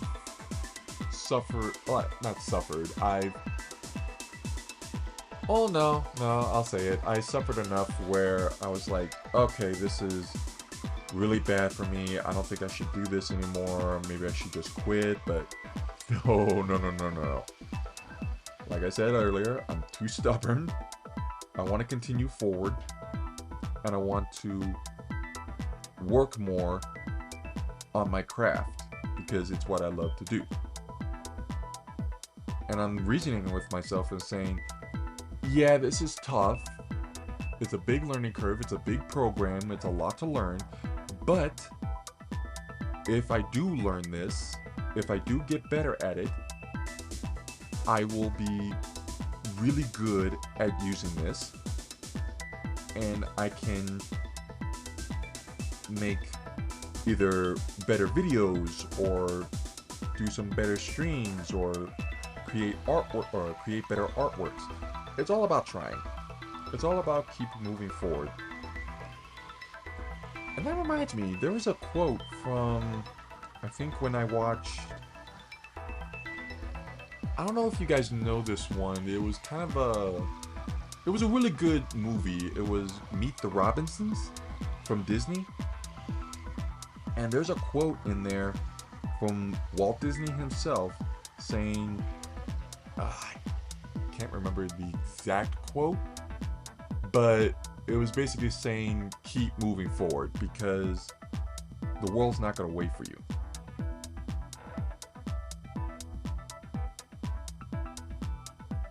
And that's what I remember that stuck with me the first time I watched that movie. I'm like, yeah, I'm gonna keep moving forward because, and that applies to the whole plot of the movie where, what was his name? I forgot the character's name. God, I need to watch that movie again. But yeah, basically, the main kid was, he was an inventor and he loved inventing things. And so every time he would fail an experiment, he would just look at it another way and still keep working at it. But he would always do it because it's what he loves to do. And I apply that to the same thing with my craft, with my art. Yeah, it's going to be a little difficult. It's going to be pretty enticing. Or not. Well, yeah, it is going to be enticing at first, but then it's going to be intimidating. Oh, Cornelius. That was his name. Well, no, that was what he called himself in the future. But, yeah. If you keep working at your craft and you keep doing what you love, yeah, you're going to make it far. You're going to make it very, very far. Oh, Grand Order is the game. Oh, okay. Okay, yeah. I mean, there's a lot of Fate series and games out there, so I get lost on the I get lost on the media. You got bored. I get bored a lot. My attention span is very, very, what is it? It's a fine line, my attention span. If I kind of deviate from that fine line, yeah, I lose complete interest in it. It's the same, that applies to all of my games when I'm working, like, not working, when I'm playing. I remember when I started playing Baldur's Gate 3, I loved that game for a little, or like for a couple of hours, and I got a good distance into the game, but then after a while, I stopped playing it. I thought, okay, I'm gonna put it off to the side, and then 3 months later, I realized, oh, I have not played this in months. So yeah, my attention span walks a fine line. It walks a razor's edge. Like, oh yeah, art is more about the process than the product. Yeah, I wish I could tell myself that like a couple of years back. I was more focused on the end product rather than the process. But hey, look at me now. And what just happened? Oh, encoder overloaded? I thought the encoder was going pretty good. That's another thing about this, about streaming OBS, or streaming with OBS on a Mac, is just that compared to Windows products or PC products, Mac only has very certain things that can run on OBS. It's very, very limited compared to PC. And it's frustrating, but I have to deal with what I have. I have to work with what I have. Meet the Robinsons. His name is Lewis. Lewis! That was his name. I forgot that was his name.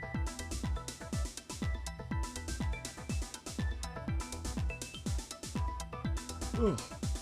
I'm getting really impassioned. My throat is starting to hurt. My voice is getting all ragged and raspy. His new parents renamed him Cornelius. Okay, yeah.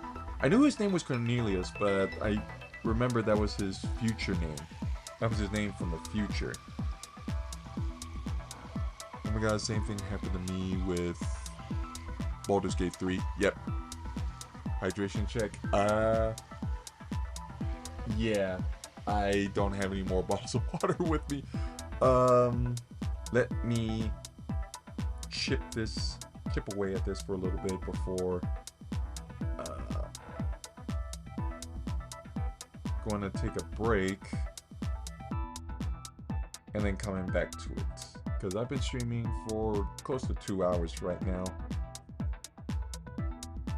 So let me just shift this away a little bit, get myself some water, and then I'll come right back. So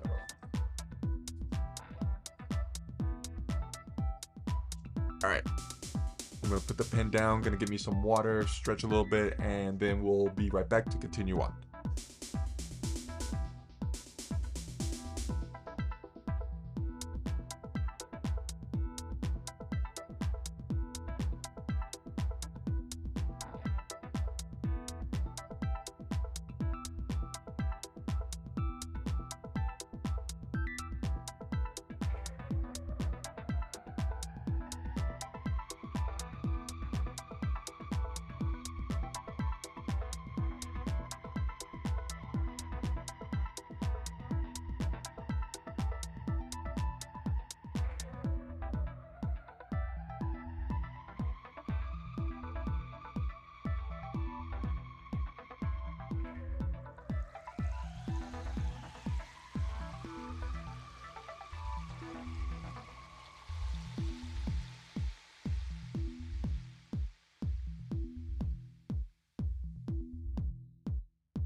Okay, I'm back.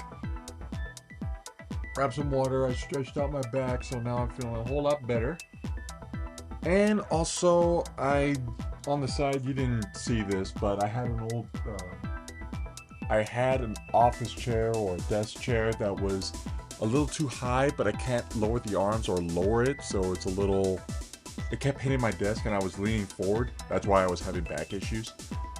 But I traded out with an older chair, and I just kind of lubed up the wheels a bit with WD-40, and yeah, now I have it fully tucked under. I'm sitting up straight. My posture's in check. So we are good. We are good to go. Let me finish that off. I got like 3 bottles of water here with me, so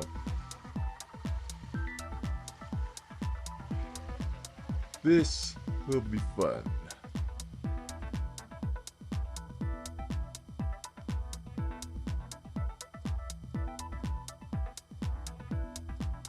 Oh, come on, really? Not sure if you saw that, but I had the window wheel, the rainbow wheel. The classic Mac rainbow wheel.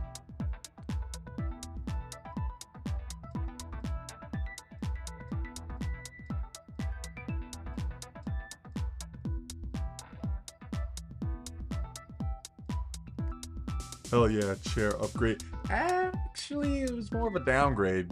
Well, actually, I don't know what to call it because both the chairs are pretty old. I do plan on investing in getting a gaming chair because I saw the padding on those and I thought, man, those look mad comfortable. But they're pretty expensive. So I don't know if I would call this a upgrade or a downgrade.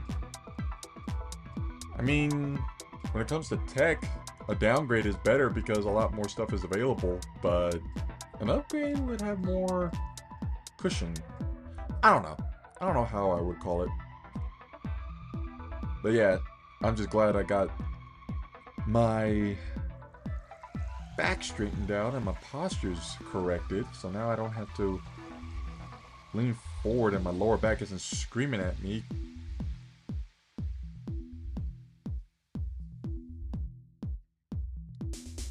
Okay. Let's erase this eye a bit.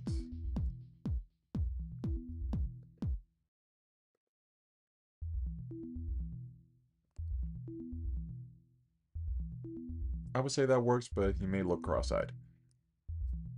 I'll work at it later.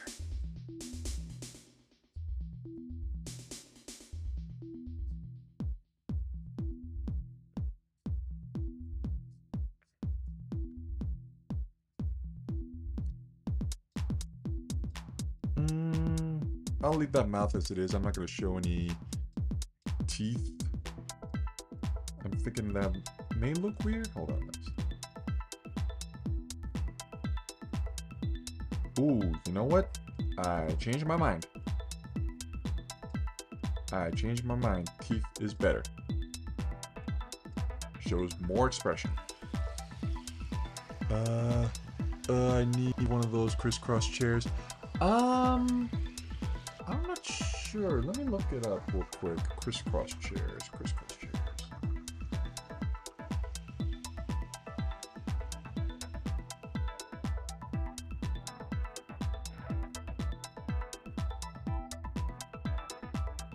Oh, yeah, I should probably get one of these.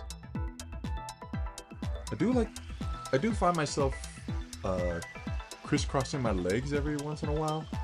I don't know, there's just something about elevating the legs that makes me locks me in. Maybe I should invest in those. I don't know.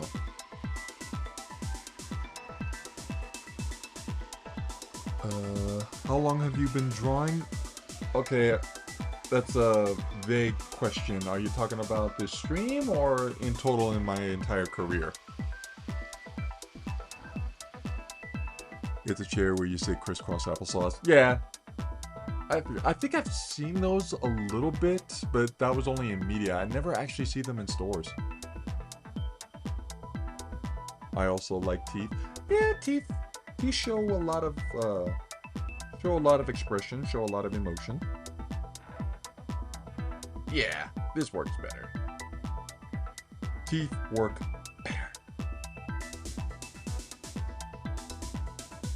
How long have you been drawing in my entire life? Hold on, let me count the years back.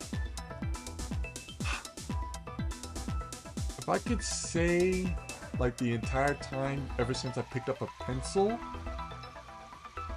I would say I've been drawing for pretty much since I was 3. I'm 36 right now. So, since I started drawing since I was 3, and it's a funny story. My mother tells me that I first picked up the pencil and I started drawing on the walls. I'm like, yep, that's my passion. I discovered my passion there. So, in total of drawing, I've been drawing for 33 years plus.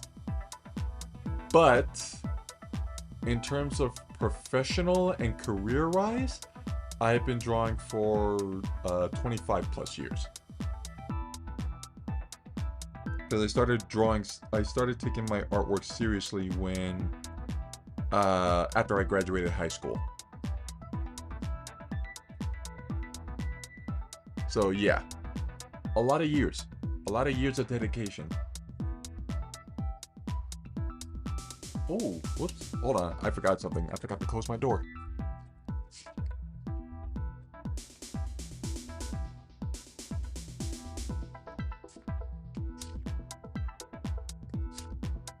There we go. Now the roommates won't hear me yelling and screaming while I'm streaming. They would peek through the door. I'm like, what are you doing? Like, I'm working? Streaming? Is there a problem? Yeah, you're too loud. Keep it down.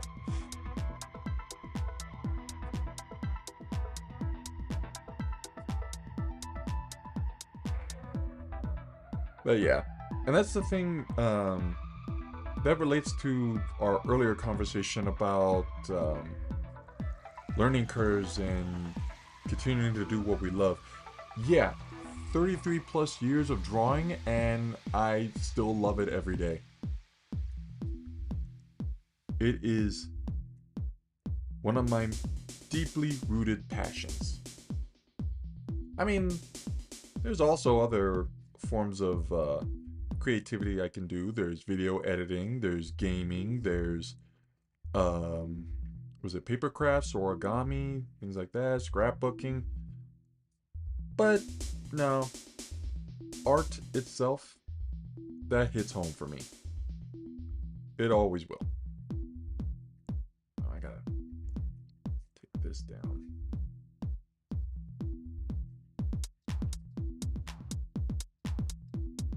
You haven't drawn the cheek lines yet. And that flame color looks like the avatar has some sick sideburns. Yeah. I'm gonna work at that later. I'm just getting the main anatomy down.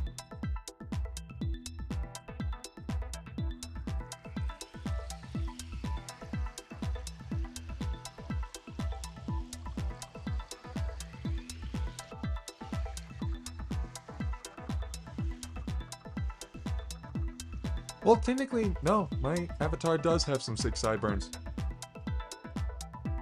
Because like I said earlier in the stream, when I came up with the concept, or when I came up with the design, the initial design, I wanted to have... Well, this is kind of a reflective thing for me, because I look in the mirror, like this happened some months back, but I remember I looked at myself in the mirror after waking up, and I see that my sideburns are getting too long, and also I'm starting to get gray hairs. So I thought, oh, that's me being self-conscious. I'm like, oh, that's not a good look for me. I should probably trim those. But no, I'm embracing it, and I thought, oh, that'd be a nice idea for concept design. Just have some sick sideburns. Sick gray sideburns. And I remember looking for inspiration, and I saw that what was it? I saw Hihachi from Tekken. I looked at his character, and he has some, like, he's got sick hair. He's got sick hair, dude. And I thought, oh, okay, maybe I should apply that to my concept, or at least take some inspiration or creativity on it. But yeah. Yeah, but those look like Lissandre from the Pokemons? Hey, hold on, let me look it up. Let me look that up.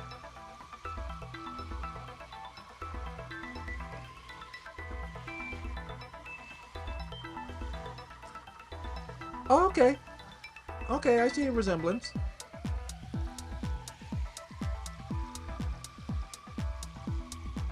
Yeah, I see a resemblance. I will take, what was it? Creative liberties? I will take that.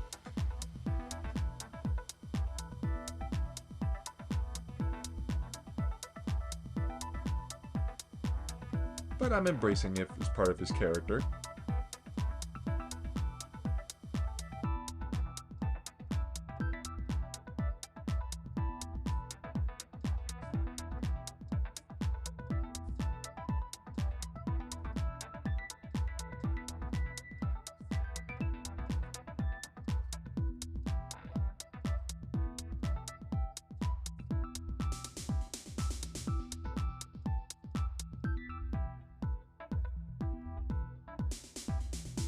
Right.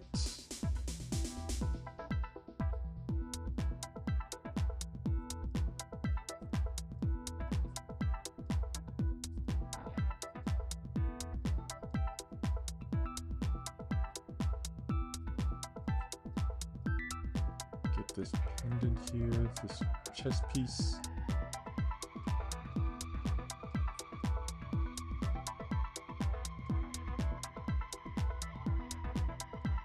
Oh, getting notifications on my watch. It's still vibrating.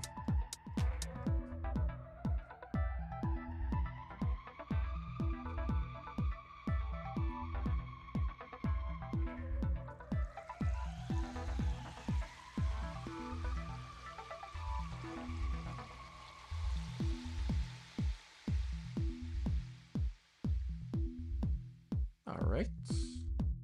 Looking good. Looking very good. I was still trying to keep in mind of the process I had or I relearned where start messy or what was it? No, it was that meme that was going around on social media for artists in general. It was basically make it exist first so you can make it better later. And I'm still trying to apply that into my brain set, in my mindset. Like, make it messy, you can make it better later. And that's exactly what I'm going to do. Though the concept of it being messy is kind of irking me for a little bit. But it's fine. It is fine.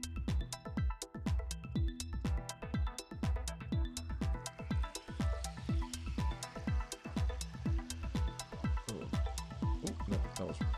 Let me put that a bit.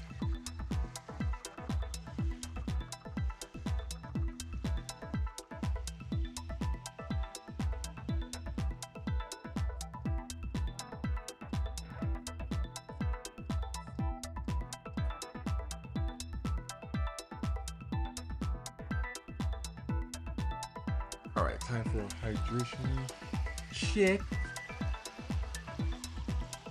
That message and the time will pass anyway has done so much to motivate me. I thought the exact same thing. Ooh, that's some cold water. Straight out the fridge. But yeah, that message by itself motivated me so much on continuing to work. Because I was always a perfectionist when I first started out professionally. I was always being a perfectionist, and I thought, this doesn't look good, something doesn't look right, they'll see it, and I gotta make it better, that way they'll appreciate it, and that stunted my growth for quite a while. But now, I'm at the point where I'm just like, I say this looks good. It's not perfect, but I can make it better.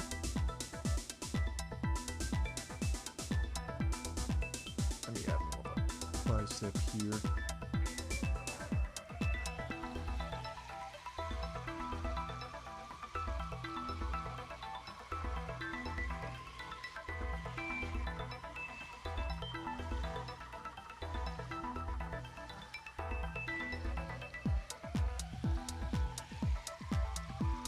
Oh, I forgot that there was another design concept that I put into him. It's gonna have him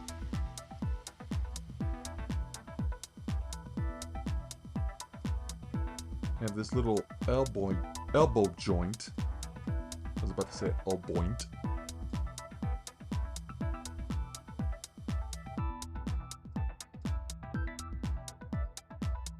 And it was gonna have my tablet pen poking out of it, pretty much like a elbow spike. And I thought, ooh, that would be nice. But now I'm looking at it, I'm like, should I? I mean, lore-wise, is that still good? Is that still an okay thing to use? But I'm going with it. Because I can't just have that arm just bare like that. I need to have some elements added to it.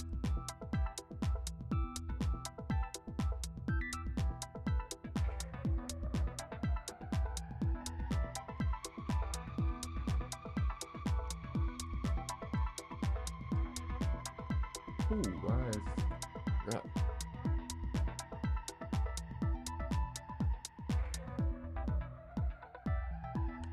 Okay, there we go.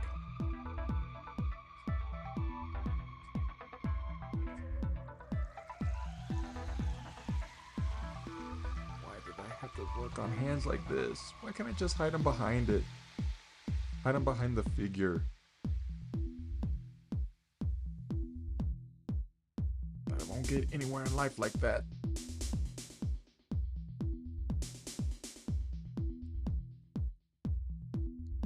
Oh, and there's also the famous uh,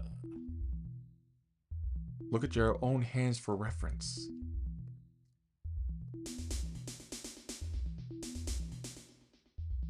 I always keep forgetting that. I myself, I myself am my own model. I should use that. I should pay attention to that.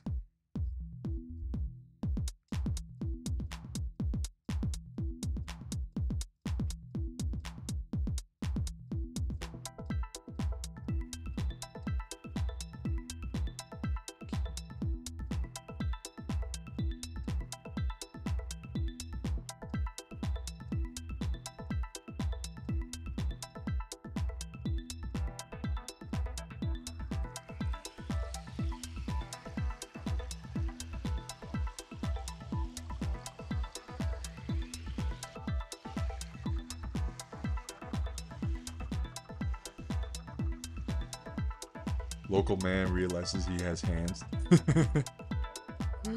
Yeah. Yeah, funny news story. I hate being my own model. Yeah, there's some, I don't want to say downsides, but there's some people who, like, don't like using themselves as a model because of... Actually, I don't know the reason. I know for me, I don't like using myself as my own model because my perspective on it, like, if I'm trying to draw this hand, I have to look at my hand, twisting my wrist all horribly shaped, just to get it down right. But I guess there's another personal reason why people don't like using themselves as their own model. Cringiness, or something else for that matter. If I can't find the reference, I just suffer and cry. That is true. I was like that.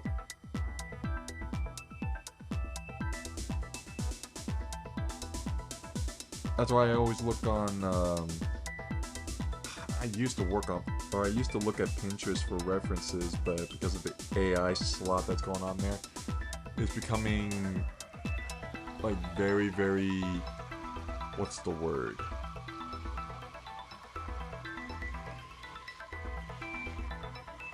It's becoming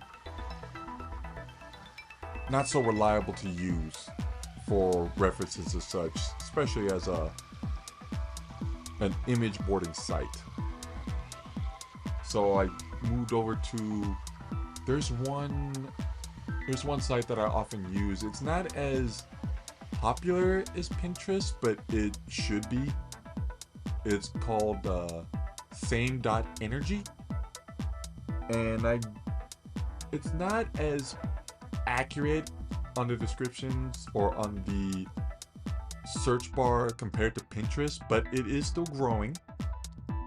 The creator of the site is still updating things like that, still working out the bugs, still improving it, and it's becoming more and more, what's the word? It's becoming a more and more reliable source for references and imaging, because there's no AI in there. Do you have one of those wooden dolls with articulate joints? No, I stopped using those. I remember trying to use those back in the day, but I found out very soon after I got it that the wooden models don't pose as extreme. Like, it's very limited on the exotic poses. So basically all I can do is just some standard standing poses. I can't do any action poses. I can't do any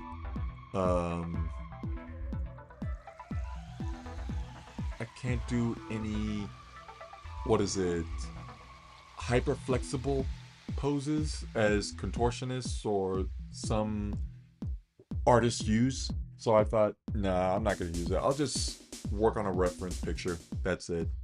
So I still have it, it's just tucked away way deep in the closet. I remember being sold at Likes, but I don't think they had good.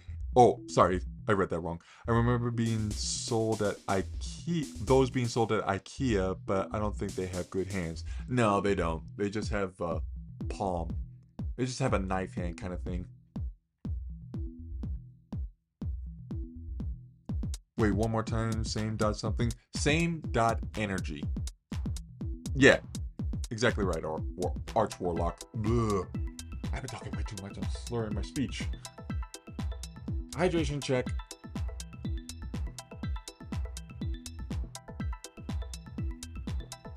Ah, much better.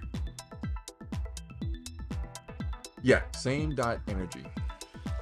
It's still relatively new. It's not as accurate on what you're looking for on the in the search bar, but it's still more reliable than Pinterest because there's no AI in there. Even though Pinterest made their updates on the user settings where you can disable those recommended feeds, it's still not filtering all of it out. There's still some AI images that sneak through.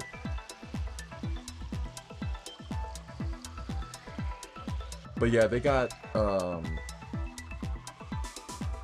there's one thing that I look at when I do either my daily studies or I do studies in general. Just look up models. Like male models, female models, hands, feet, all of that. It'll give you a whole page, a whole detailed page of just that. No AI, no AI recommended feeds, no random tutorials on how to draw hands or draw faces. No, it's just pictures. Just pictures of those that subject in general. And I use same dot energy a lot when it comes to figure models because it's just so much. It's just so much originality on that site. And it's got a wide variety of figures that you can use. I enjoy watching that one channel that takes Gen AI Minecraft builds off Pinterest and actually builds them in-game instead. There's a channel that has that? I was not aware of that.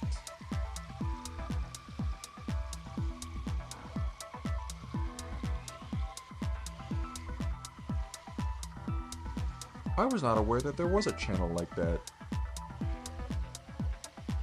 Then again, I don't watch much of Minecraft.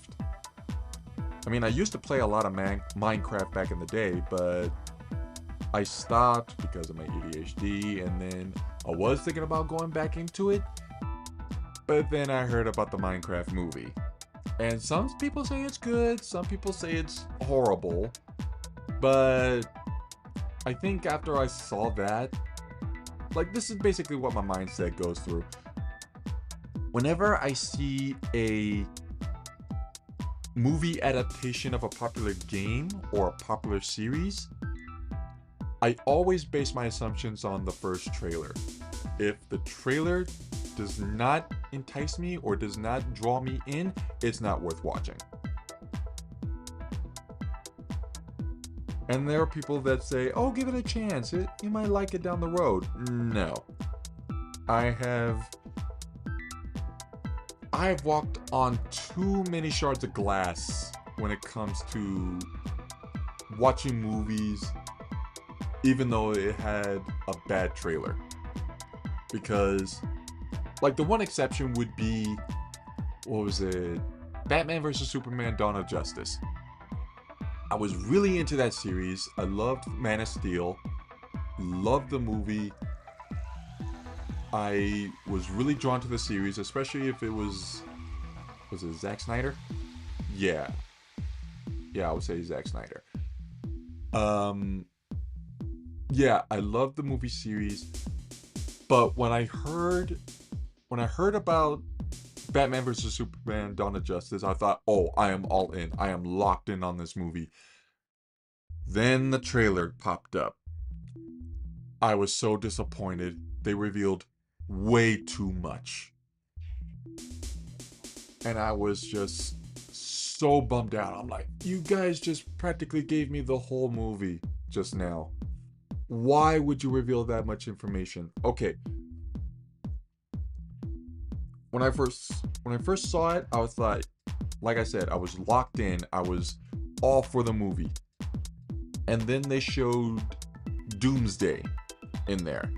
I thought, okay, that's a bit much, a bit of a spoiler, but I'm still gonna go watch this movie.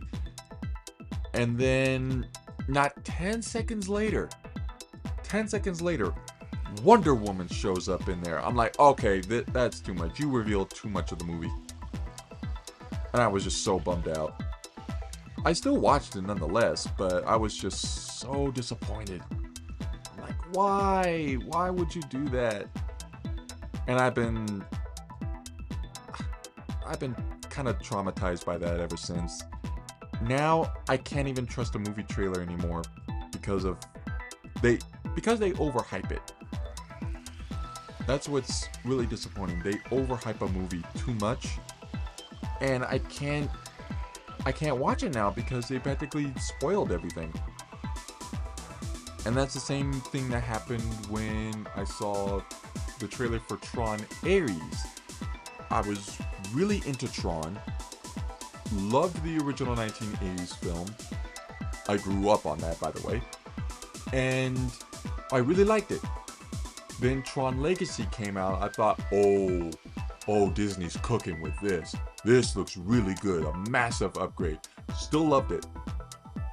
Tron Ares came out, or not, it didn't come out. They released the first trailer, the first full trailer of Tron Ares, and they revealed too much of the story. That, and I'm gonna take a sniper shot at this. Because Jared Leto was in the movie, I thought, oh, okay, nah, that's too much. Because I've now grew up on the fact that if Jared Leto's gonna be in the movie, I'm not gonna watch it. And I blame that on the first Suicide Squad. I blame it on that. But yeah, that PTSD still helps me on avoiding bad movies because I've seen way too many times, and I call on it. I call it out. Hey, this movie is not gonna do so well. I have a feeling it's not gonna do so well. That's what happened with the Minecraft movie. It didn't do that well in theaters, but it was still good for the children. And that's pretty much what the game was based for. Or that's the movie. That's the target audience the movie was going for. It was going for the kids. But there are some hardcore Minecraft gamers out there that still... yeah. But yeah, I had a similar feeling when I saw Tron Ares, and I'm like, nope, I have a feeling this movie's gonna bomb. I have a really, really good feeling that this movie's gonna bomb. People still went to watch it, and they were utterly disappointed. Like, did it fail at the box office, or did it just not earn so much earnings from the box office to pretty much get back from their budget? I don't know which one it was. I don't know if it was a box office bum or it just didn't do well to win back its budget, but I still called out on it that it wasn't going to do so well in theaters. Okay, I'm missing a lot of stuff on the chat here. He does a lot of stuff, but recently he's been doing those kinds of videos. Okay.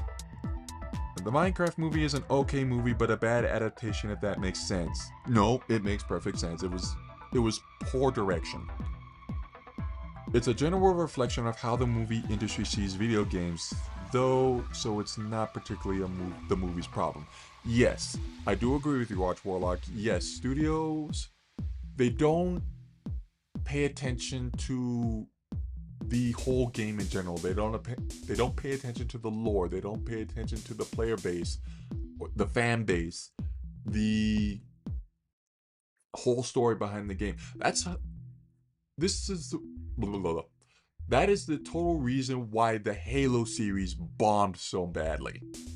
Because the director of the series didn't play the games. That was the first red flag. The second red flag from the Halo series is that they showed Master Chief's face. And his reasoning for that still irks me. Hold on. Hydration check.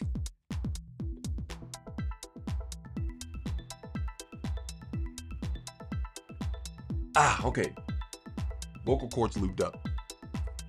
The second biggest red flag was his reasoning to reveal Master Chief's face is because he said, quote unquote, you can't really show expression with a helmet or a mask on. And I knew that was complete bullcrap. Because look at the Mandalorian.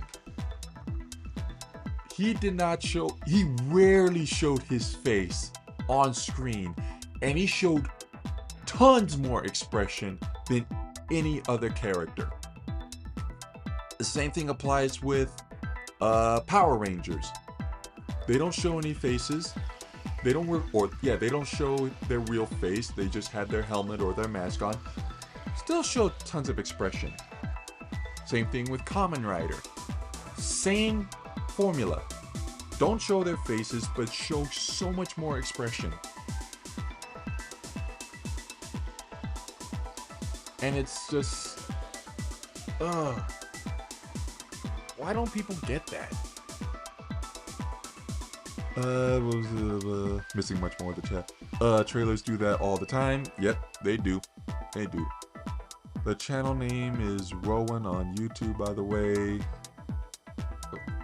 Honestly, Batman vs Superman was trying to do their own version of Avengers without any build-up. See, that was a red flag. That's a red flag. You can't just drop a character. You can't just drop a famous character in there all of a sudden. You gotta have a build-up. You need to have a build-up. That's how the formula works. And that's how Avengers did so well and how it lasted so long. They kept building it up from the prior port. They kept building up characters in prior movies before they moved on to their original movies or their own solo movies. Bruh, get him out of Hollywood. Yes. I mean, I don't wish him bad on his, I don't wish him ill will on his movies. I'm just saying, don't throw him in so much movies because you think it's gonna be good.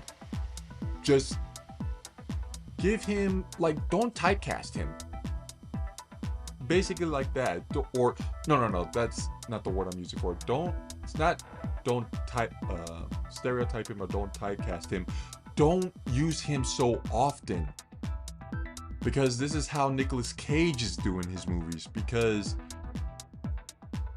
I mean, I think it was financial situations on his part that made him want to do movies, but he's been doing so many movies and he's throwing himself out there. He's casting a wide net on all of his movies, but there are some movies that are bangers and some movies that don't really click with the audience, but he's still working it out there. He's still spacing himself out. Jared Leto, no, I feel like to me he's not clicking in with the right formula for the movies. Like the studio executives are just throwing him in there, thinking, like with the mindset thinking, oh, he's gonna do well. He's gonna, a lot of people are gonna like seeing him on screen, and that's not necessarily the case.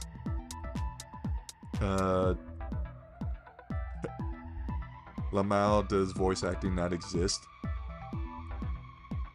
Yeah. Okay, I went so far from that chat, I don't know. I forgot what that was. I forgot what the topic on that was related to. Oh my god. Oh my god, my throat is so hoarse right now.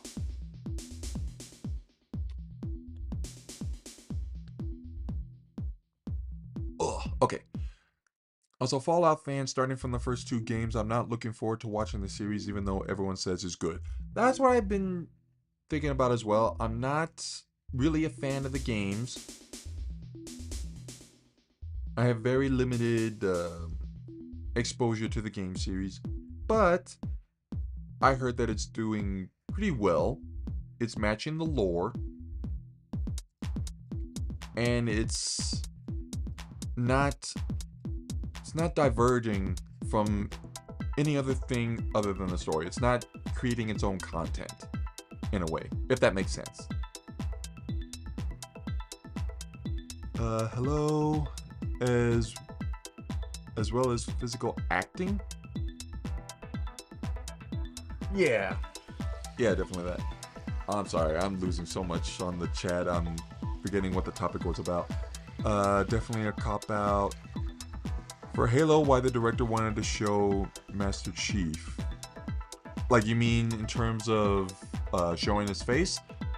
Like I said, the director thought that you can't show expression with a helmet on, which I still think is complete bullcrap. Okay, I've been talking for the past 15-20 minutes, and I'm like, okay, I gotta get this drawing done. I only worked on 2 concepts right now. 2 sketches. I only worked on 2 sketches at the time. So I'm like, okay, I gotta get this.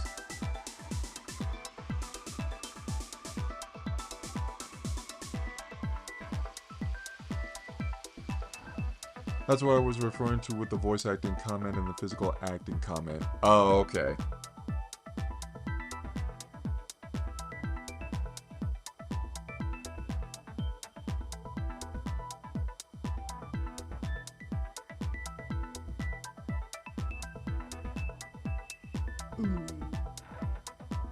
I'm sorry, I'm trying not to talk as much now because I realize if I'm talking too much, my voice is gonna get sore.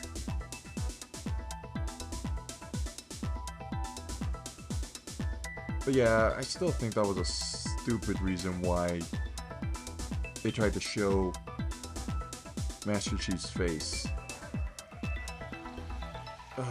It's just... You don't get the reasoning. You don't get why the games were good because of how it was. And even, like, the biggest red flag that you never played the games prior to making a live-action adaptation to a game, nah, that's a huge red flag.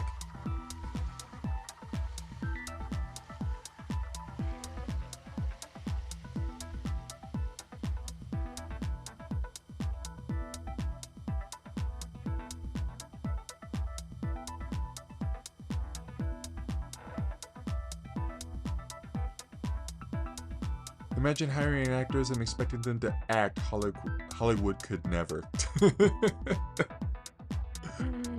Oh, that's funny. Yeah, I agree. I was like, bro, what are you thinking?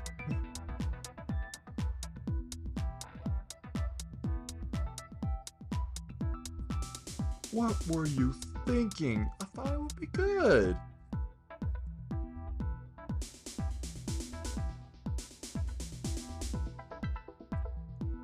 I thought people would like it. Nah, clearly you have not been studying enough.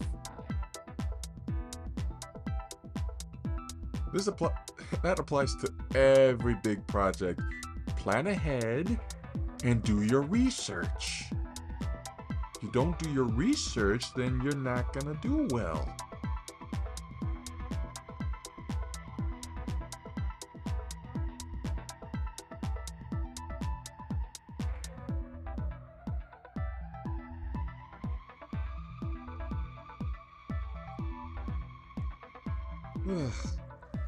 But yeah, I'm hoping with these movies, future directors would like use that as a learning a lesson, and when they start doing their own movies, they're like, oh, okay, we can't do it like this because this ended poorly on this part. So let's do another route.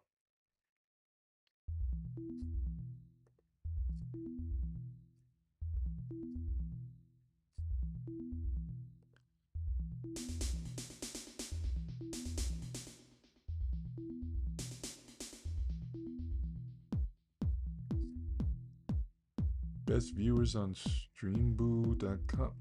No, that's a spam. I feel that's a spam. I'm comfortable where I'm at. I'm not looking for viewers. I'm looking for productivity.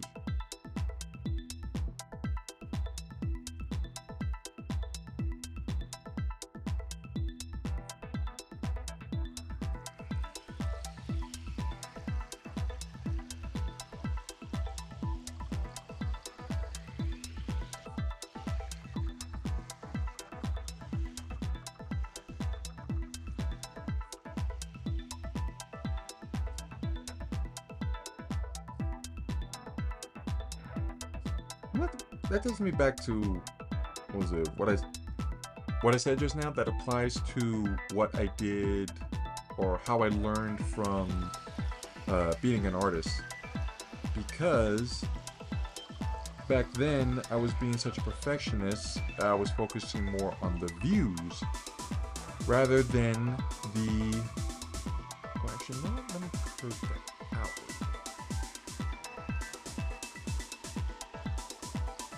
Yeah, I was focusing more on the views rather than the actual process of it.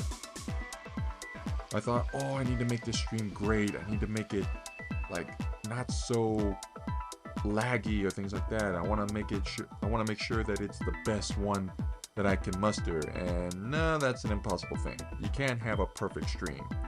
You can only have a good stream or a bad stream. There's no perfect stream. You gotta work what you have. You gotta work with what you have.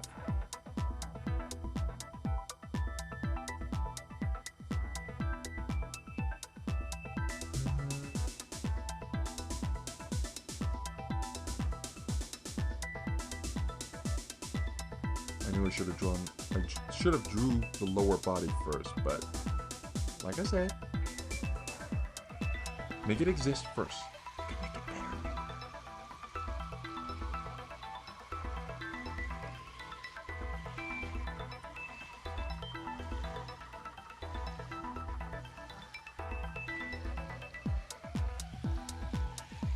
Oh, I forgot. Oh, I forgot one crucial detail.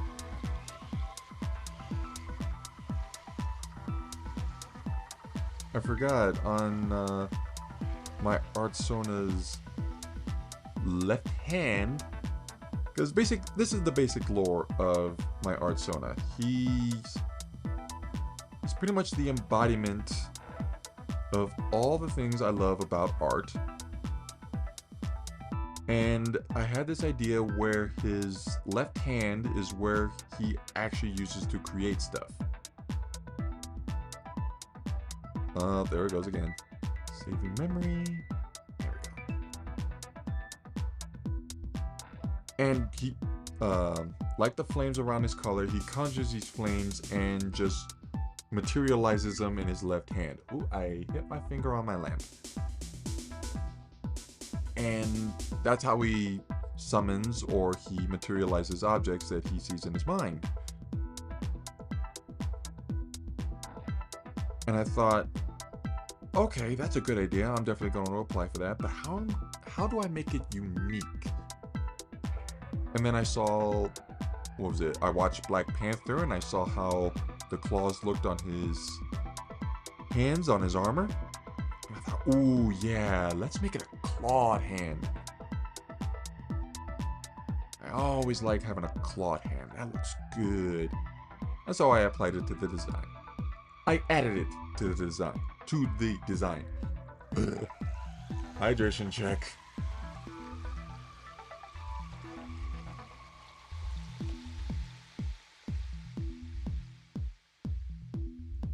I'm gonna end up being waterlogged by the time the stream ends.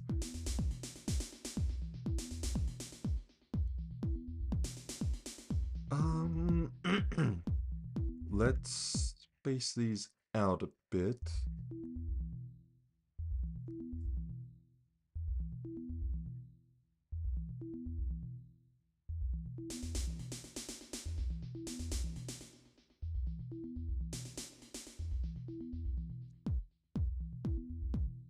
There were a lot of reasons why I stopped streaming, but partially because my friends weren't as interested in what I was doing.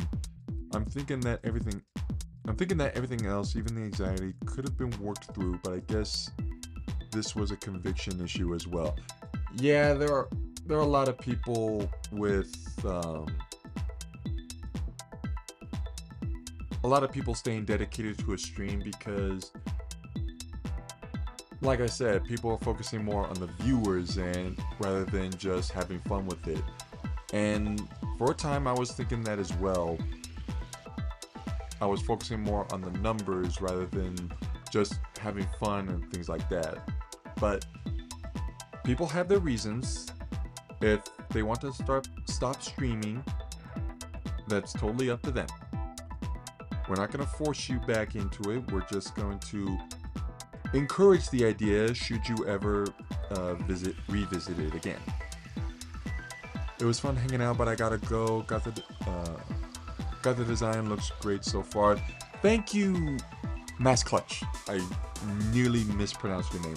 Thank you, Mass Clutch. Thank you so much for stopping by in the stream. Hope to see you again on the next one. You have a good day.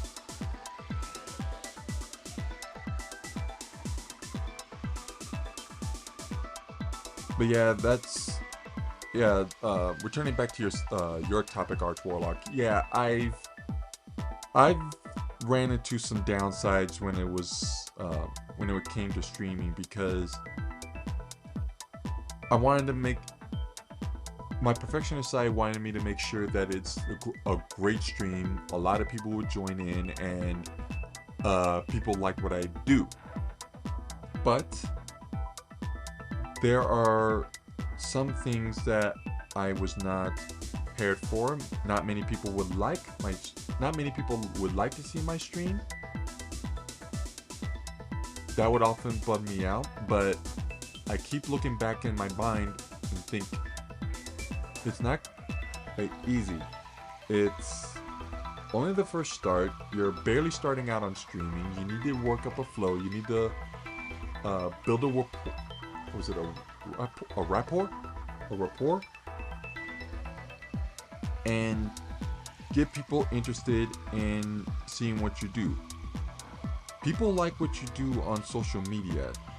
You like how your numbers are growing. You have a Patreon, you have a Blue Sky, you have an Instagram, you had a Twitter, but I refuse to use Twitter now. But I was always focusing more on the numbers rather than just having fun with it, and that made me stop for a while because sometimes the stream would lag a lot, and I pretty much target that as my main issue. I'm like, okay, this is not worth doing a stream. I'm just gonna stop because it's not working so well. The hardware is like fucking with me. And so I stopped for quite a long time, like months, even years. But I looked at it and thought, you know what, this is not going to work out if I keep continuing on this route. I need to do some more. Just keep working at it, find the bugs, and you'll eventually like what's going to come out so far. And look at me now, I'm starting to do some more live streams. Twitter is only good for shit posts now because everything else is a cesspool. Exactly. I wanted to get out of that cesspool. Too much negativity, too much toxicity. It was so bad. So bad. I respect those who stay on there because I mean, I think that's where most of the traffic goes, but I'd rather have clean mental health rather than uh, having a good, what's the word? Having a good following on Twitter. I would have rather have a clean bill of mental health.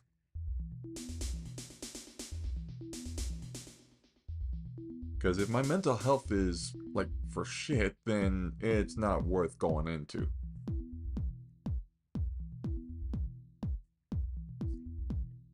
That's why I stopped.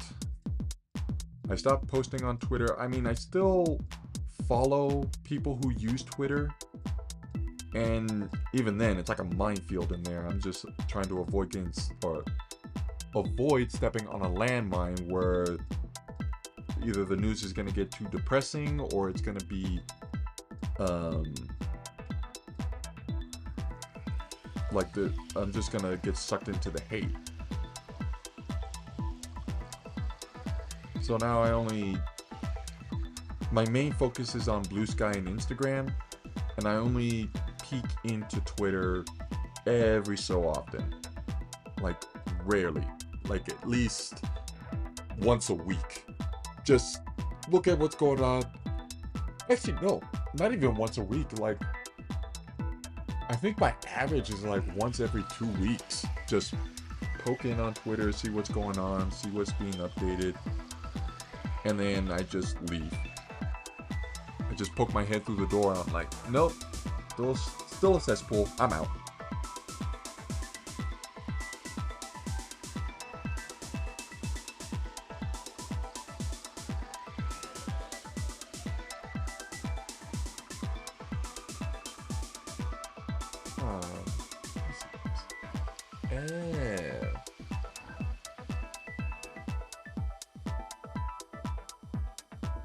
That thumb looked a little awkward.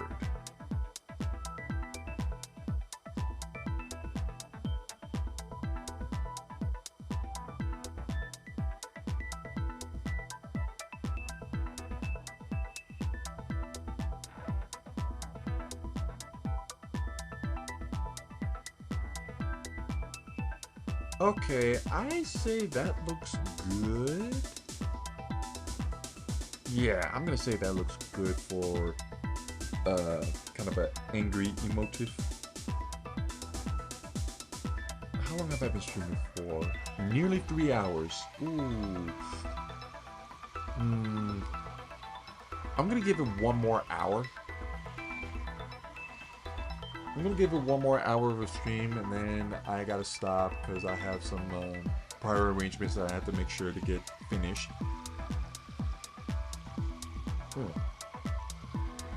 Sorry, took another hydration check. So let's work on one more design. And I'm gonna leave it up to you, chat. What's the next emotion I should, or what's the next emote I should do for this model? Because we got standard. Let's see. Yeah, we got the standard. Ooh, I gotta shrink that head a bit. I just realized that head's a little too big. Too big brained.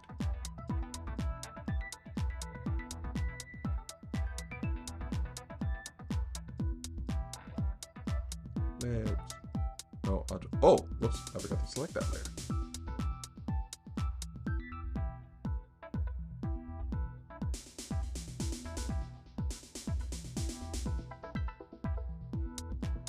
There we go. Much better. Okay, we have our basic one, our basic talking one, and then we have our angry one, which I'm gonna try this. Oh, no, wrong one. Sorry, I had it on the distort transform rather than the regular transform.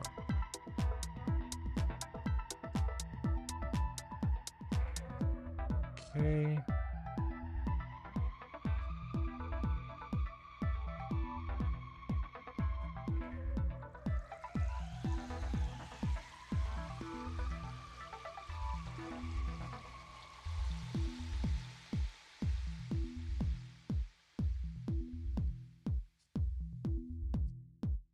Okay, yeah, we got the default one. We got the screaming, angry one. What's the next one? Laughing? Okay, laughing can work. Let's see how I can think about that. I'm probably going to have to work on several thumbnails. Like, I'll work on 2 thumbnails real quick. Let me see. Let's do... There we go. My perfectionist again. My perfectionism.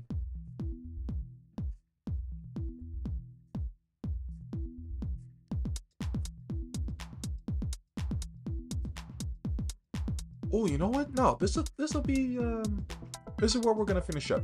We're gonna work on 2 at the same time.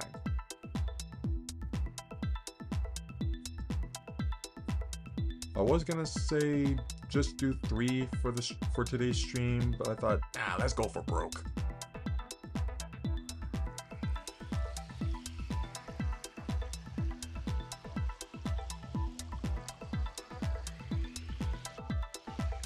Let's go for broke. Let's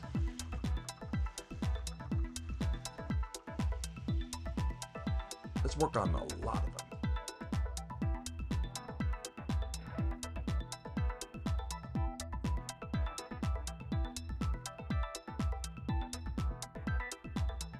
I'm gonna need to widen this up a bit.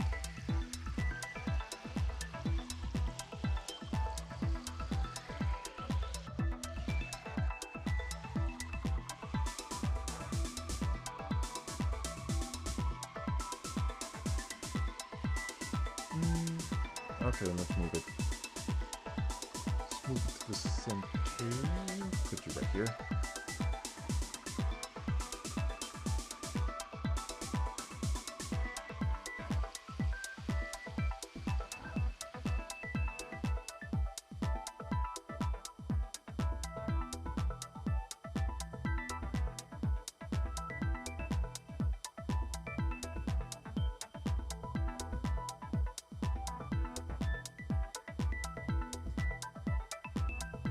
I just realized that the body pose doesn't match with the neck pose, so let me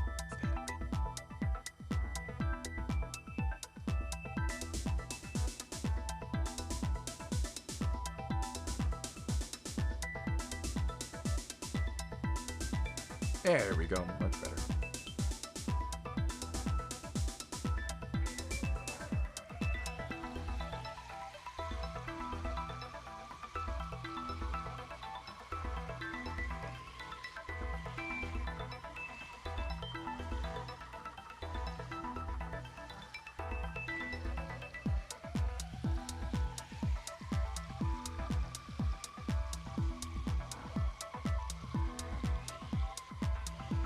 Get the basic pose.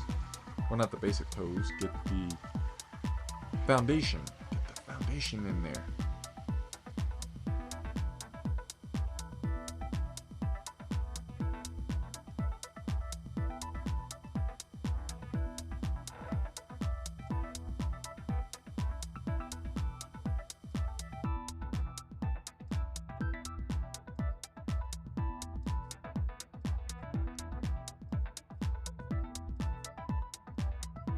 Oh, there it goes here.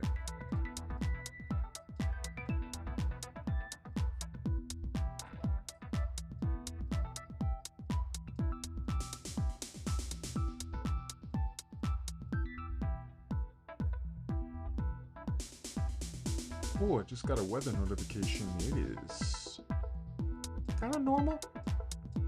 It's been getting a lot cooler lately. I mean, that's nice and all, but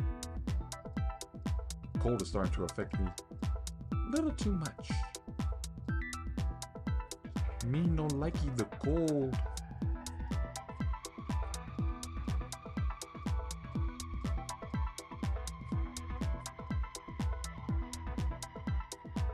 Oops. Let's shrink it down a bit. That way we can still get some detail lines in there.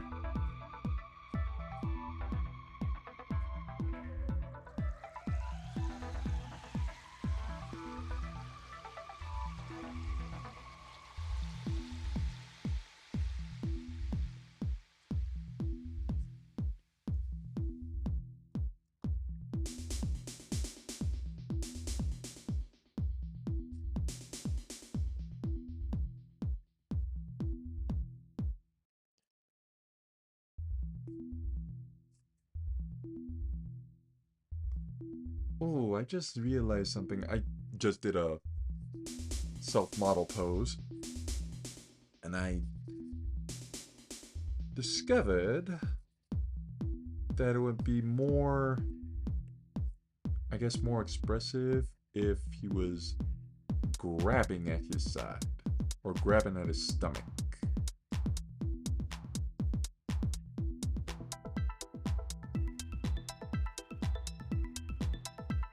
Felt like it. I feel like it would be more expressive that way.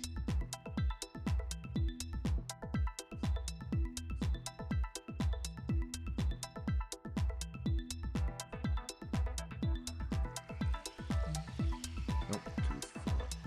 There we go.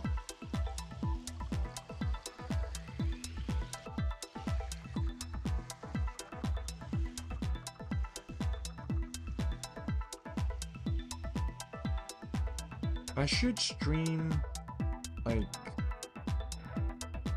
I'll stream at one point where I'll just be designing the character itself.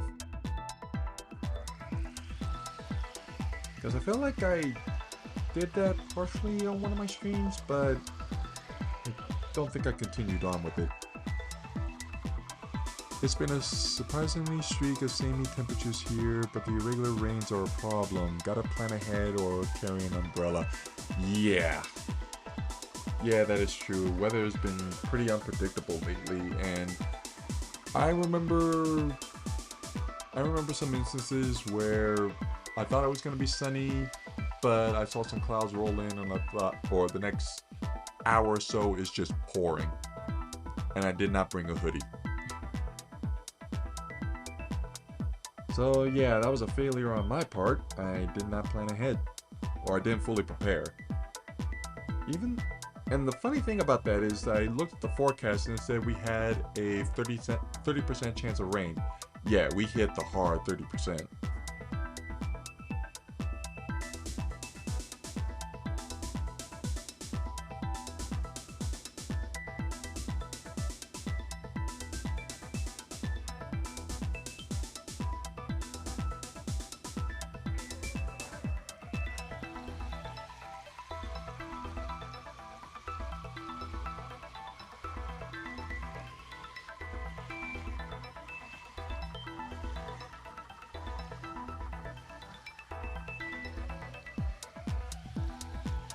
I forgot this is one of my most favorite ways of, like, refining a sketch, just basically sculpt it out. I said that on one of my last streams from like years back. I remember talking about it and I thought, oh yeah, this is good. I like how this is looking. I like how I'm chipping away at it. It's like creating a sculpture. Oh, that's also another thing I like doing back in the day. I also like I like sculpting. Sculpting was pretty fun when I was in art school. It's just very, very messy. I still have the clay. It's rock solid right now, so I have to pound it down into a fine dust and rehydrate it. Ooh, now I'm starting to get a little hungry. Oh, just a little bit more.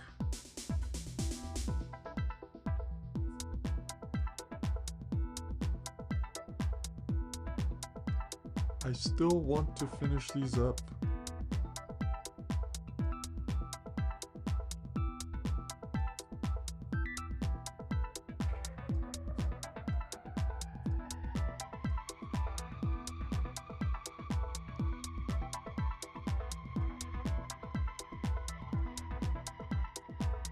Oh, okay.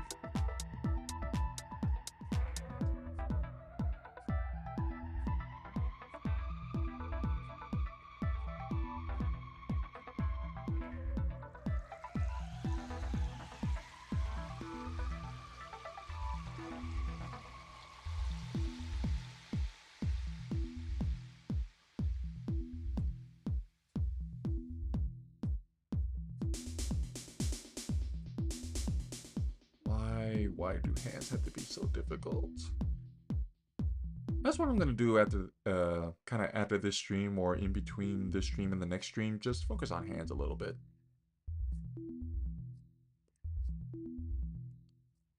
I'll apply that to my daily studies.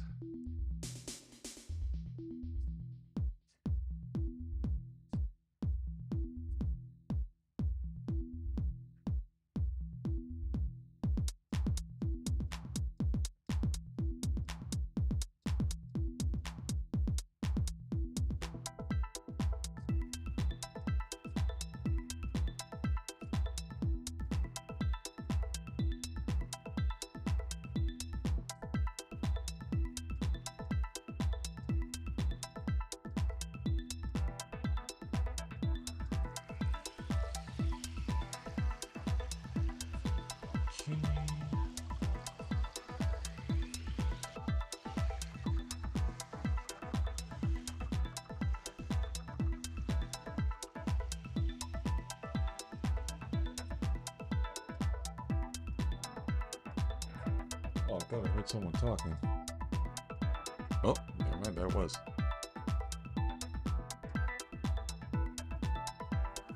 Damn, the hands got hands. The hands got hands.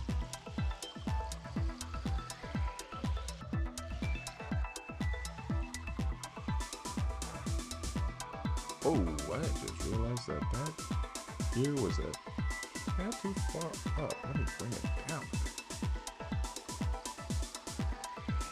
And it's funny how this is happening now, because I worked on, or not worked on, I was watching YouTube and it was just another, it was a figure drawing tutorial? No, it wasn't a figure drawing tutorial. It was a sketch fan art, ASMR video where this artist drew a sketch of Ryu from Street Fighter, and I saw him get the final lines down, and I saw him work on the ears, and I looked at him like, man, those ears are way far up. I don't understand why he has them so far up. But then I remembered, oh, that's right, it's perspective. You gotta have the ears up when you're changing the angle of the head. And then I look back at myself, I'm like, oh god, did I mess up on the ears? Did I mess up on the proportions? Maybe I should check in on that.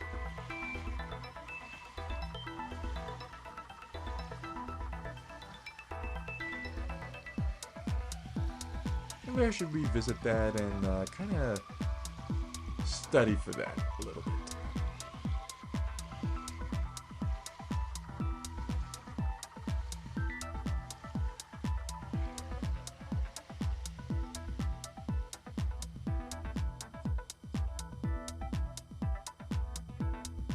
And it's funny, I got the nose, I'm getting the nose right.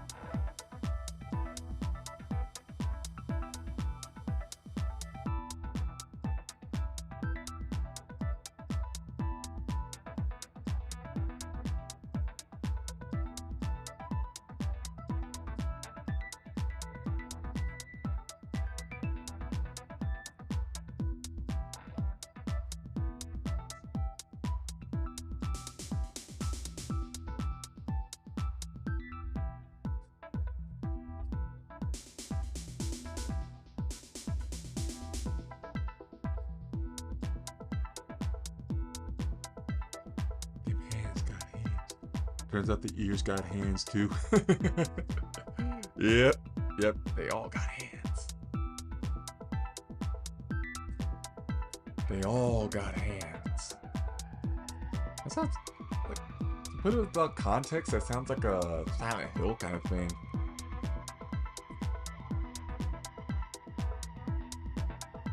That sounds pretty frightening now that I look at it without context.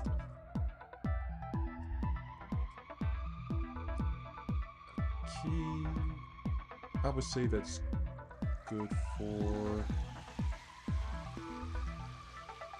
Yeah, that's good for the first one. Now the second one, I want to do a similar thing but different.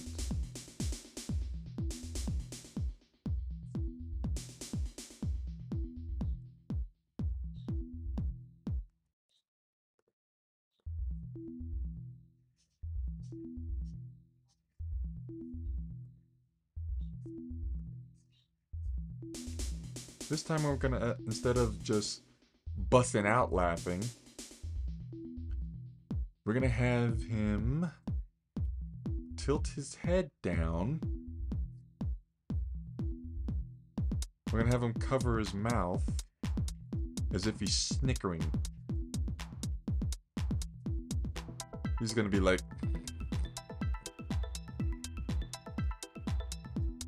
I feel like that's a good...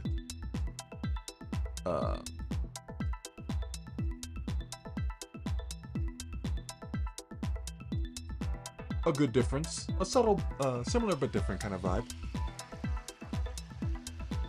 Just as I was talking about those consistent temperatures, there's going to be a drop in a week or so. Oh, God. Better get my raincoat. Or not raincoat. I better get my hoodie or thick sweater.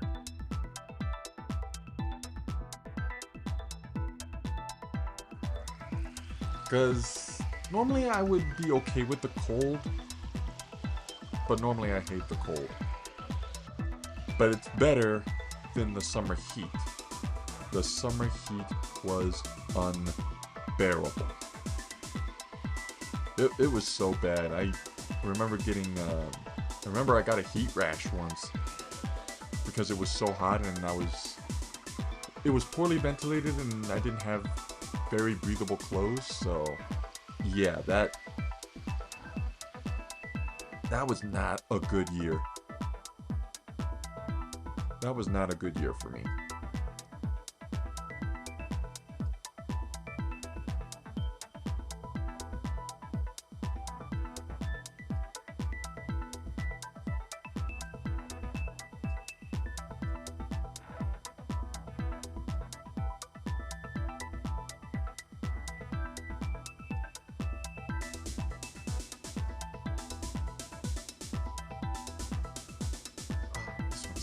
Tricky because it's a leaning down pose and I gotta remember foreshortening.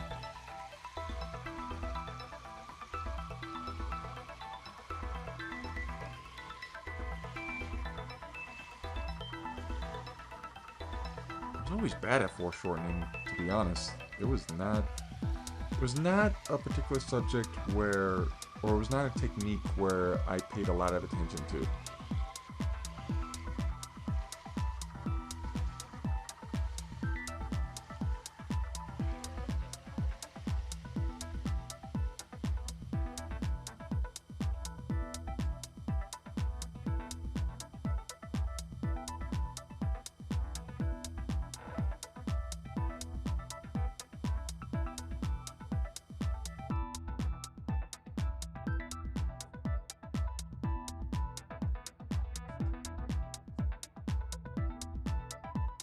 Did it again.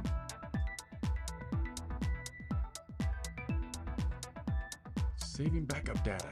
Oh no. Did it? Was it too much? Too much on the CPU?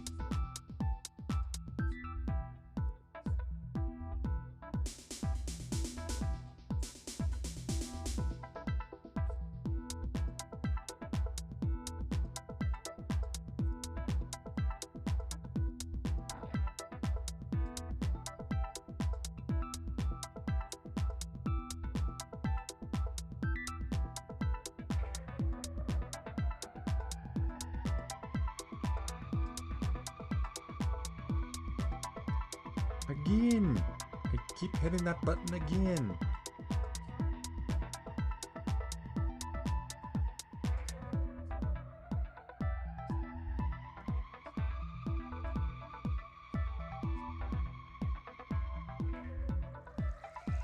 I'm looking at it now and the body is way, way too short. Okay. This is one of those instances where I'm going to be like, okay, let me start over from scratch.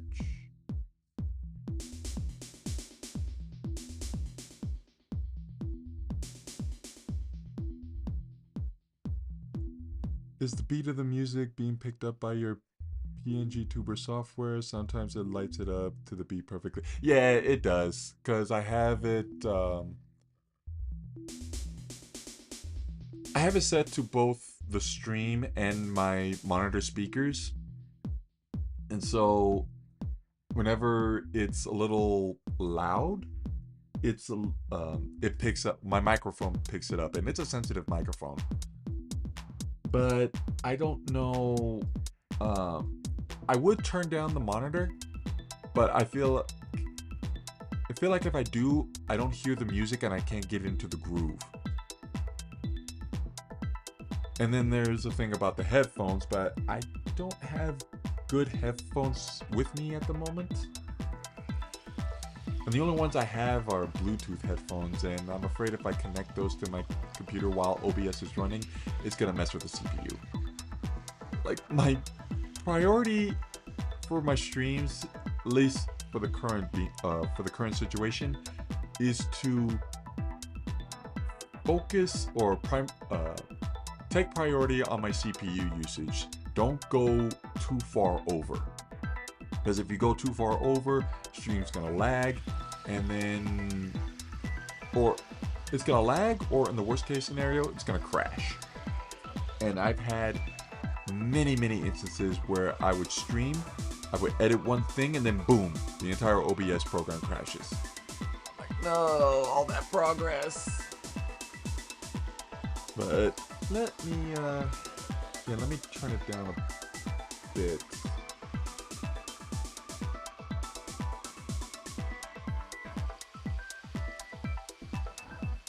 Yeah, it's still picking up on the mic.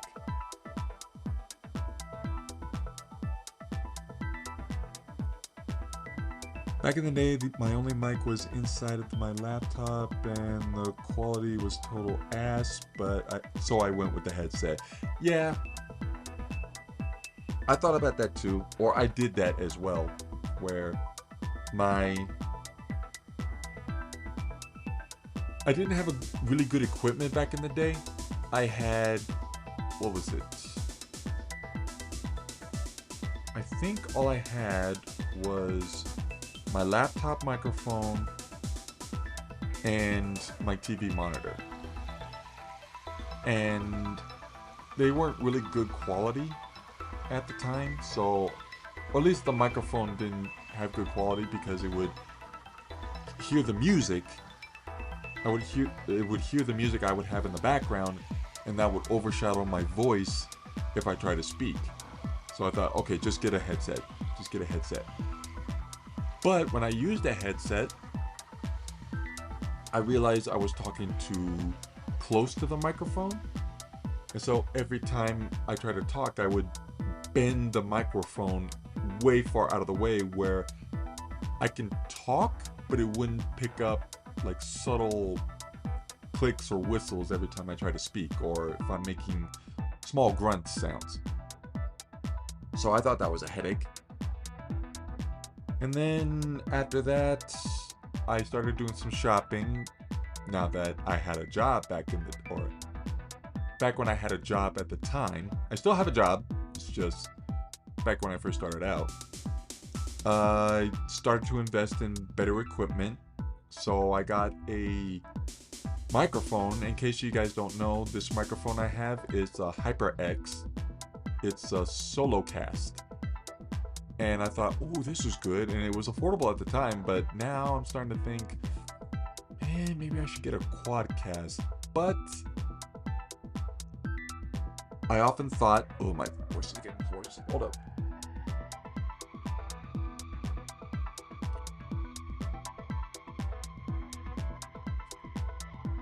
Oh, there we go, much better. I thought about the quadcast, but then I thought, oh, if it's a quadcast and it hits all four directions, or it picks up in all four directions, it's gonna pick up a lot more surround sounds. It's gonna hear like flies right next to the microphone or right next to my gaming setup, and it's gonna hear the birds outside my window. It's gonna hear the talks that I have with my roommates outside my door.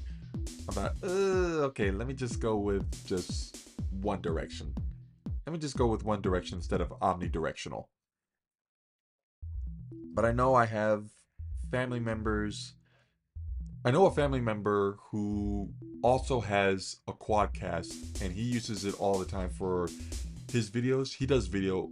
Was it video editing, or is it?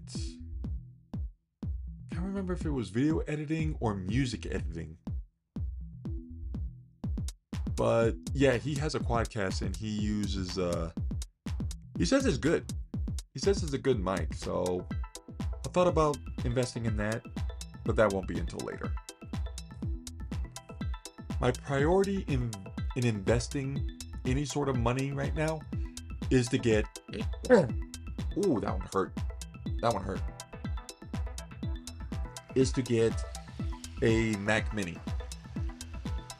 And I'm just realizing that my voice is getting too hoarse.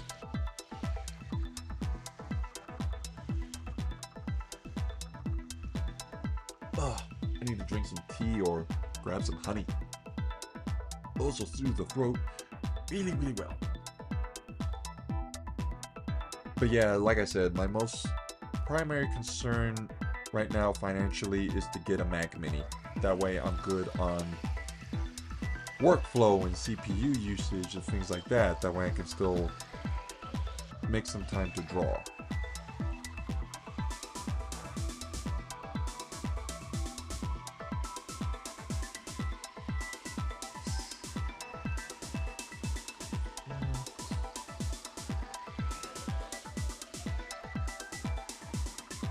Ironically, my pal who was obsessed with audio quality said it was one of the better ones he heard, considering how cheap it was. Yeah, it's very affordable, but it's just...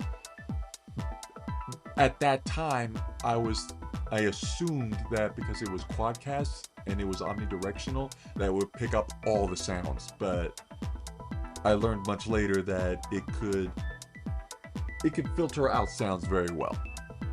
It was a good mic. Paranoid mic. Yep, very paranoid. Very, very paranoid. But yeah, I thought of, I wanted to get a new mic. I wanted to get... I hate to say this, but I feel like it's gonna happen regardless. It's a similar thing that's going on with the laptop situation. My capture card for my games, I think it was discontinued.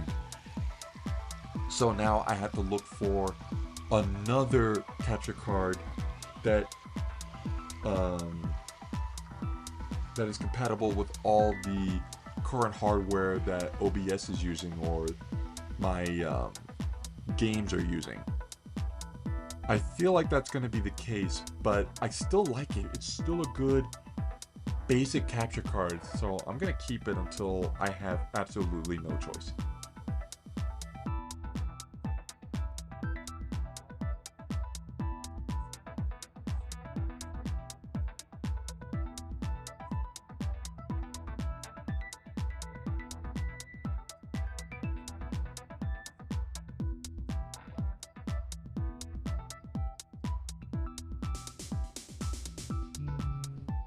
Okay. I realize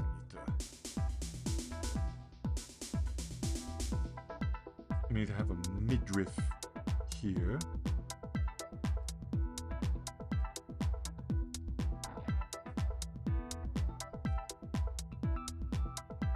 There we go. Much better.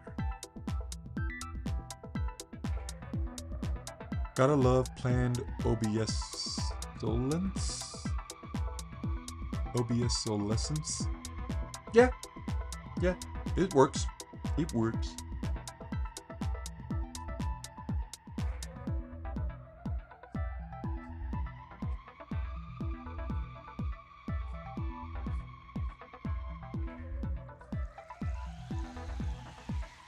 Oh, I realized the head is too big again. Good lord. That's always been my problem. I always find out that the head is a little too big.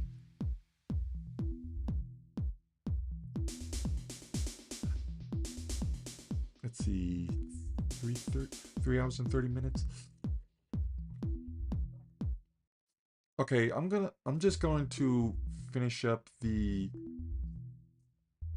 basic sketch, and then I will call it a day, because I've been talking a lot and my throat is getting hoarse. But I still need to get some things done around the house.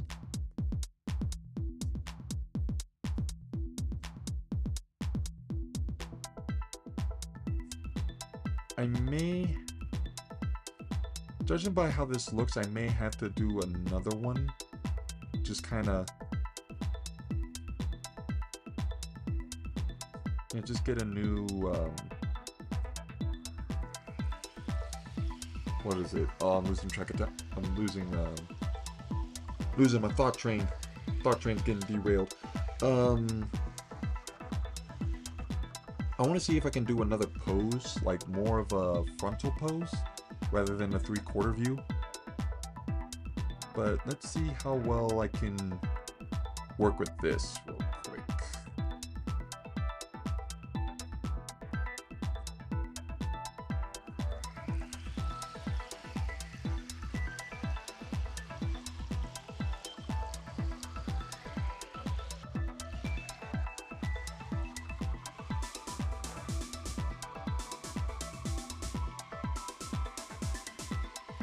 Like, no, you know what? I'm gonna go. Let's see, what time is it? It's 11:46. I'm gonna keep going until noon. I was about to say midnight. Yeah, I'm gonna continue on until noon, 12 o'clock, and then I'll call it an end there.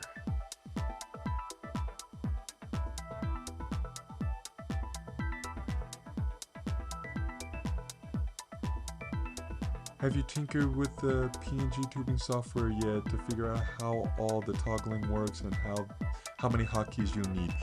I thought of that. Yeah, I did some planning. I did some research and thought processes way before the stream. This was like months back, where if I do want to do PNG tubing, or at least interactive PNG tubing, I thought about using a Bluetooth numpad and then key map the hotkeys for each individual number, and I'm going to have to do a sticker or put on some tape with a little pen emote on what the emote is going to be, and then I think I'm just gonna do 9 or 10 emotes. I think that's as far as I'm gonna go. I'm gonna limit myself to that.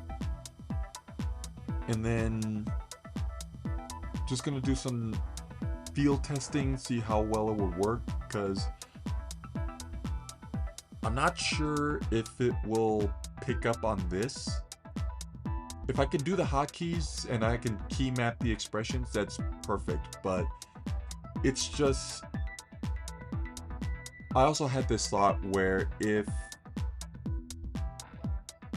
I can't do it and OBS locks in certain numbers on the keypad or certain key maps that I can't use for the other emotions on the PNG tubing, then I'm like, okay, that's one thought out the window. I have to think about something else. That's probably the best use for the numpad. Otherwise, I'm not using it at all for regular typing, and I'm into keyboards without it. Yeah, that was my idea as well, because I wanted to have my, like, this is how my setup is right now.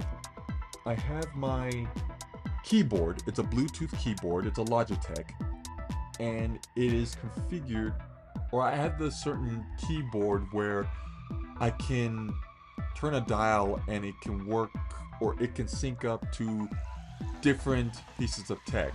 Like, for instance, it's got 3 settings or 3 different paths I can connect to Bluetooth. The first one I have connected here to my Mac. That's my main computer. The second one, I have it connected to either my iPad or something else I can connect it to.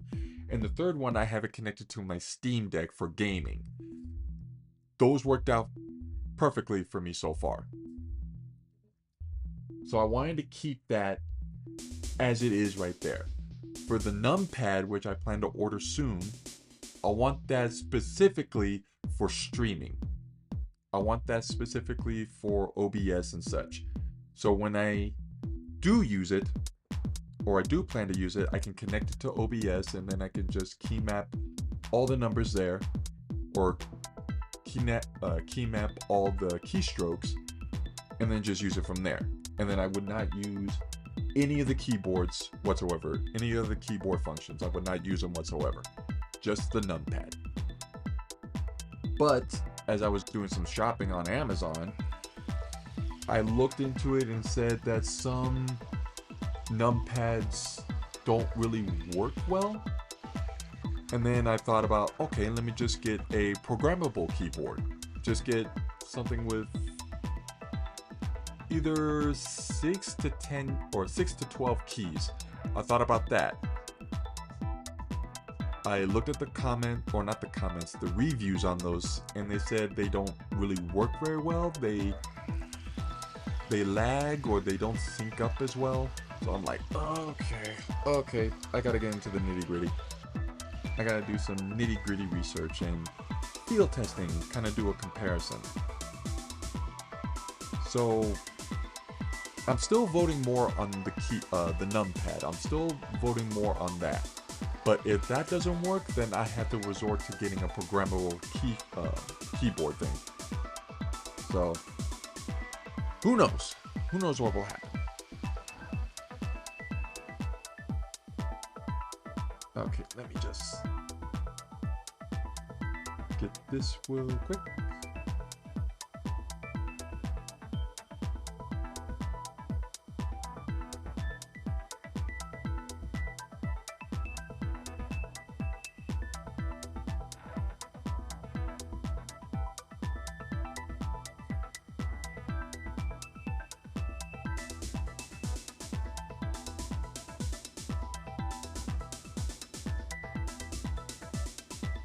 Oh, I'm looking at this again, and I don't know, the expression is not, well, the body language is not that interesting. I may have to, what I do?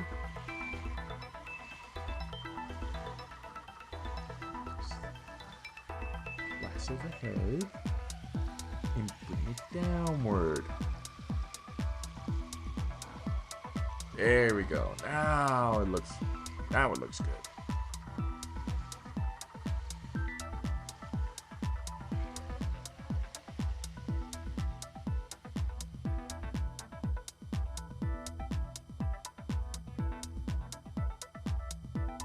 Like I said earlier, trial and error. Actually, no, I didn't say that earlier. No, I said that at work. I had a couple of coworkers saying that, hey, there've been some people where they try to do for a job and they don't really handle it well, and they kind of jump the gun, like, no, you gotta. There are two ways. There are two ways that you can do successful at your job.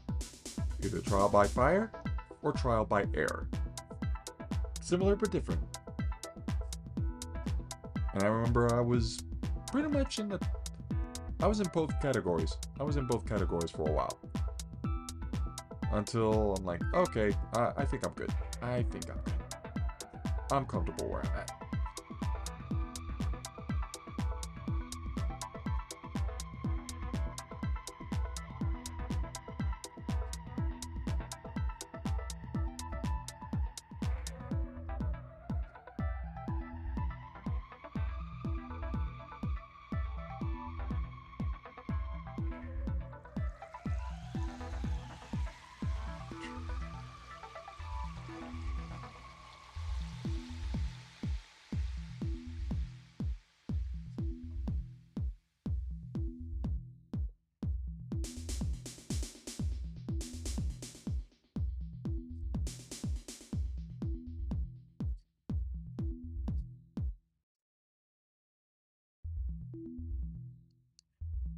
Okay, let's make this a little bigger.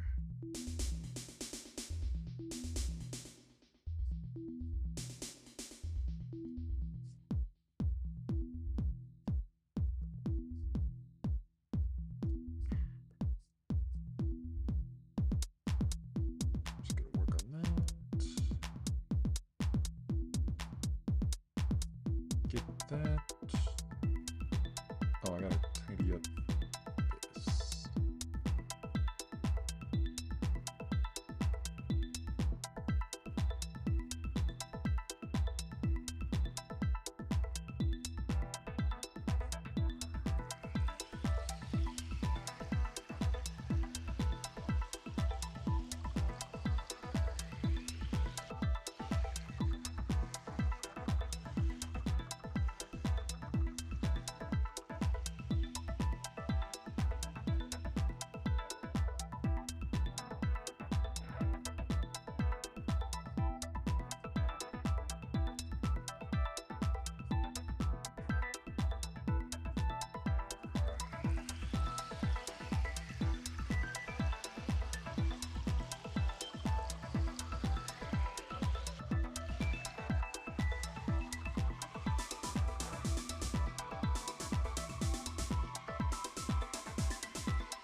Alright, I'm just gonna chip away at these bits real quick. Oh wow, that 10 minutes went by so fast.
Good. Just gotta fix that. Add that.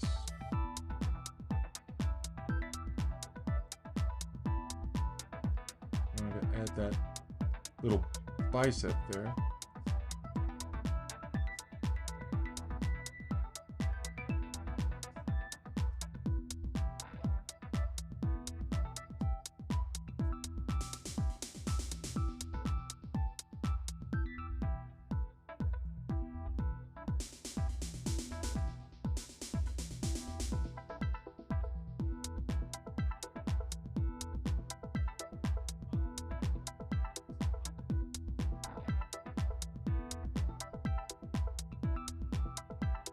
Yeah, just get the basic thing down. And let's see, it's pretty much 2 minutes till noon. All right, I'm gonna leave it like that. Making really good progress with these emotes. And sorry, I'm in the zone right now. I'm locking in. I'm locking in.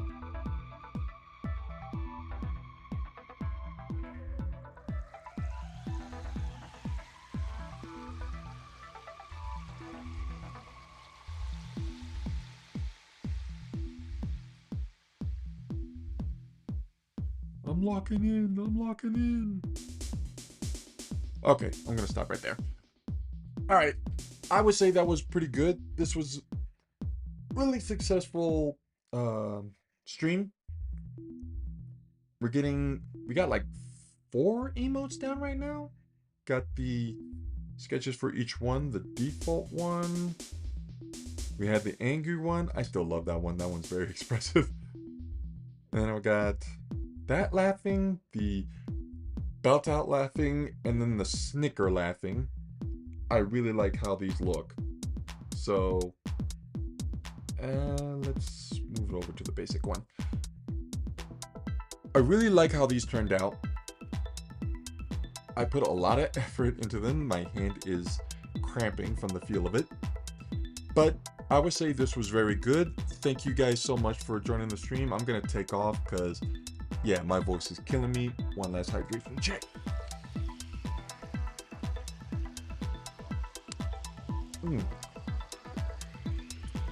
And I'm gonna go grab some lunch.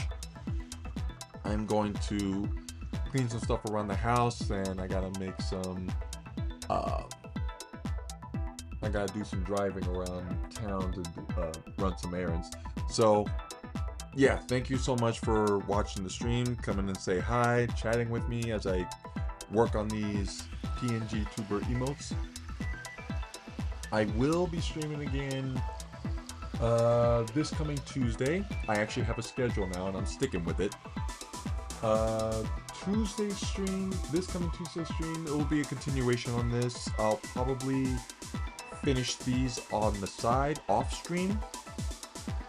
Get some, get the line art done, get some flats done, and then work my way up through there. But Tuesday will definitely be a continuation. Maybe we'll work on some more emotes. Not sure what I can fix up. I mean, or not sure which ones I can finish up. I don't want to do sad, but I might have that one in there just in case, just to cover my bases. And then another one. Let's see, another one I want to do for an emote. I don't know. There's just so many of them. I mean, there's a embarrassed one, a blushing one. There's a surprise one, which that'll be one I need to fix up. That'll be one I have to put into the works. Put a surprise one in there. There's a scared one. Yeah, that one I should do. I'm not sure. There's like a whole range of emotions I need to cover. But for now, we have these technically 3 emotions, but 4 emotes. But yeah, I'll finish them on off stream. Tuesday stream will come up with a continuation of what we can do here. It will be at the same time, 8 a.m. Mountain Standard Time. Don't know if it's going to be shorter or longer, depending on, well, I do have work that day, but it's later in the day that I'll do that. And then we'll see what comes up on the next streams for the rest of the month. So thank you very much. Thank you, thank you so much for watching the stream. Really appreciate it. I will look forward to seeing you again this coming Tuesday, same time at 8 a.m. And I will see you guys until then. Laters.